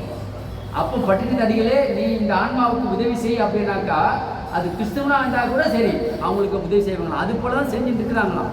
அது கிறிஸ்துவனுக்கே தெரியாது, முஸ்லீம்களே தெரியாது. நமக்கு இவங்க தான் பண்ணால் அவன் நினச்சிட்டு இருப்பாங்க. ஆனால் பட்டிதா சொல்கிறாரு, எங்களுக்கு அந்த பேதம் இல்லை. இறைவன் ஆணையிட்டால் உடனே அவங்களுக்கு அனுகிரகம் பண்ணுவோம். அவங்க எங்களை கும்பலாம் எங்களுக்கு அவசியமே கிடையாது. இதுதான் சத்தியம், தான் நடக்குது இந்த உலகத்தில். ஆகவே அப்படி இறைவன் தன்னை வணங்காத ஆளுகளுக்கும் கொடுக்கிறாருன்னு போது நம்மளுக்கு எப்படி கொடுப்பாரு. ஆகவே இந்த அளவில் நிறைவு செய்யணும். திருவிளக்கு வழிபாடுக்கு நேரம் ஆச்சு. அதை நீங்கள் சிறப்பாக பண்ணணும்.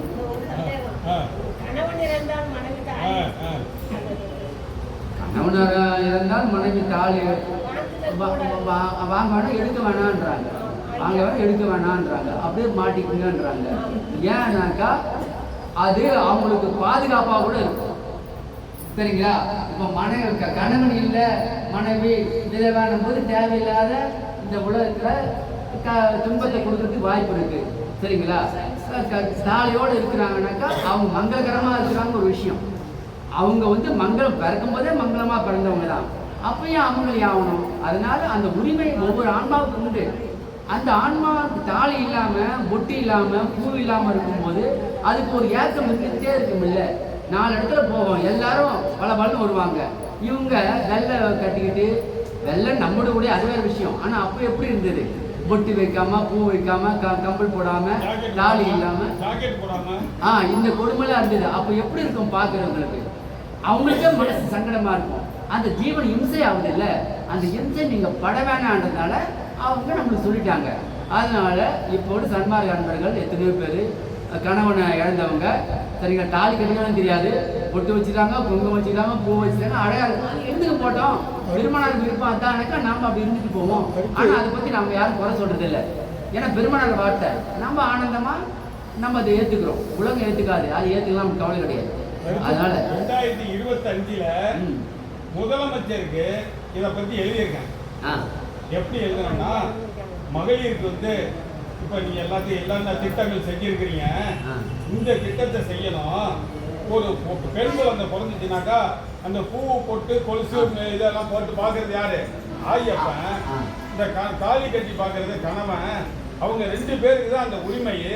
அதனால இதையும் எடுக்காம இருந்தாக்கா இப்போ நீங்க இந்த மகளிர் பஸ் பயண திட்டம் அதுக்கு 1000 ரூபாய் எல்லாம் இப்போ உலகம் முழுவதும் செய்ய ஆரம்பிச்சுட்டாங்க. இதை நீங்க சட்டமா நிறைவேற்றினீங்கன்னாக்கா இந்த உலகம், தமிழ்நாட்டில் உள்ள பெண்கள் அனைவரும் உங்களை வாழ்த்துவாங்க. இந்த உலகத்திலேயே இதை நிறைவேற்றிடும். வள்ளல் பெருமானுடைய கட்டளையாக எப்படி நிறைவேற்றுங்கன்னு எழுதி வச்சேன். இது வரல ஒரு பதிலும் இல்லை. இதுல எப்படி மூத்த குடிமக்கள் பேரவையில இதை தீர்மானமாக போட்டு அனுப்பிவிட்டேன். இது வரல எந்த பதிலும் இல்லை. ஆனால் இப்போ அவங்க ஏதோ இப்போ பண்ணுறாங்க போலியே. யார்? விஜய் ஏதோ தங்கம் ஏதோ கொடுக்குறதா கேள்விப்பட்டேன். கொடுத்தாங்க, குழந்தை கொடுத்தாங்களா கல்யாணம் கொடுத்தாங்களா தெரியல.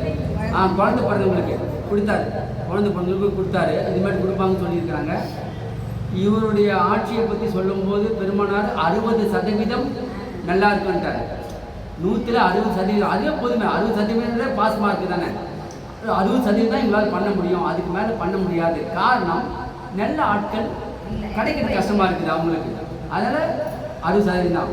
ஆனால் இது எப்போ தெரியுமா மாறணும்? இதே இவங்க நல்லாட்சி பண்ணணும்னு நம்ம நினைப்பாங்க.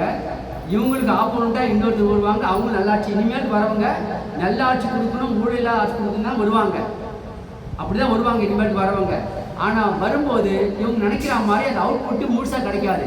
அப்படி எப்படிடான்னு பார்க்கும்போது சன்மார்க்க அன்பர்கள் தான் அவங்க கண்ணுக்கு படுவாங்க. இவங்க தாண்டா ஒழுங்காக இருப்பாங்க அப்படின்னு கண்ணுக்கு படுவாங்க. அப்போ சன்மார்க்க அன்பர்கள் அருளாட்சிக்கு வர்றதுக்கு வாய்ப்பு நிறைய உண்டு. இதுதான் 10 வருஷத்துல ஐயா சொல்ற புரட்சி உண்டாகும். அதுக்குள்ள இந்த 10 வருஷத்துல இவங்க 5 வருஷம் ஆண்டுவாங்க. அடுத்த 5 வருஷம் வேற ஆப்போனண்ட் வரும். அது இவங்க ஆடுறாங்களா அவங்க ஆடுறாங்களா நமக்கு தெரியாது. ஆனால் நல்ல ஆட்சிக்கு, ஊழலற்ற ஆட்சிக்கு வழிவகை பண்ணும். இப்போ ஆளை தேடி போகும்போது எவனை பார்த்தாலும் ஒழுங்கு இல்லை, சன்மார்க்க சங்க தான் ஒழுங்காக இருப்பான்னு சொல்லிட்டு அதில் நல்லவங்களாக பார்த்து செலக்ட் பண்ணி அவங்கள அமைச்சர்களாக போடுவாங்க. அப்போ நம்ம தமிழ்நாடு பளபளக்கும். இதுதான் ஐயா சொன்ன சன்மார்க்க புரட்சி, அது நடக்கும். ஆகவே இதோடு நிறைவு செய்தோம். அருட்பெரும் ஜோதி, அருட்பெரும் ஜோதி, தனிப்பெரும் கருணை, அருட்பெரும் ஜோதி. அந்த அருளாட்சியில் 49 சீடர்கள் சில பேர் வருவாங்க.